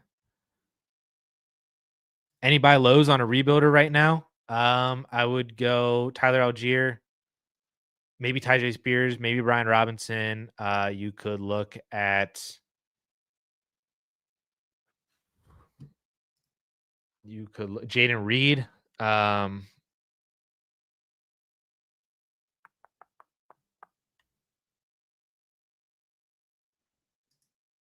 Those are pretty much the cheap names.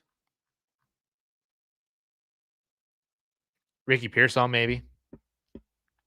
Travis Hunter. Yep. Man, what a question. I would probably go with Dak. Yeah, Dak's QB7 for Paulson. Baker's QB10. I'll take Dak. Thanks for the help. Yeah, thanks for the questions. That's where we're going to end it for today. I also just heard the baby wake up, so I can go get him from his nap. So I appreciate y'all for tuning in for the past over 2.5 hours. Go Penn State. Go Pittsburgh. Let's go.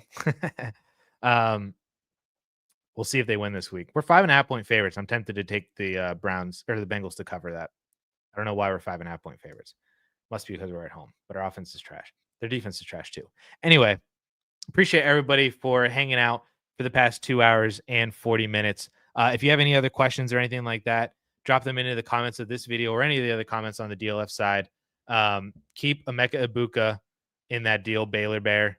I'm not trading Ibuka for only picks, and especially just 2 first-round picks in 2 seconds. That's not enough at all.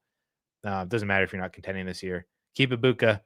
But appreciate everybody for hanging out. I hope you guys have a wonderful rest of your Friday, a wonderful weekend as well. Hope all of your teams win, especially in redraft, and those of you competing in Dynasty. If you're rebuilding and you want to lose, then I hope you lose. But appreciate everybody for hanging out. We will catch you guys in the next video and for next week's AMA as well for week 12. Catch you next time. Peace.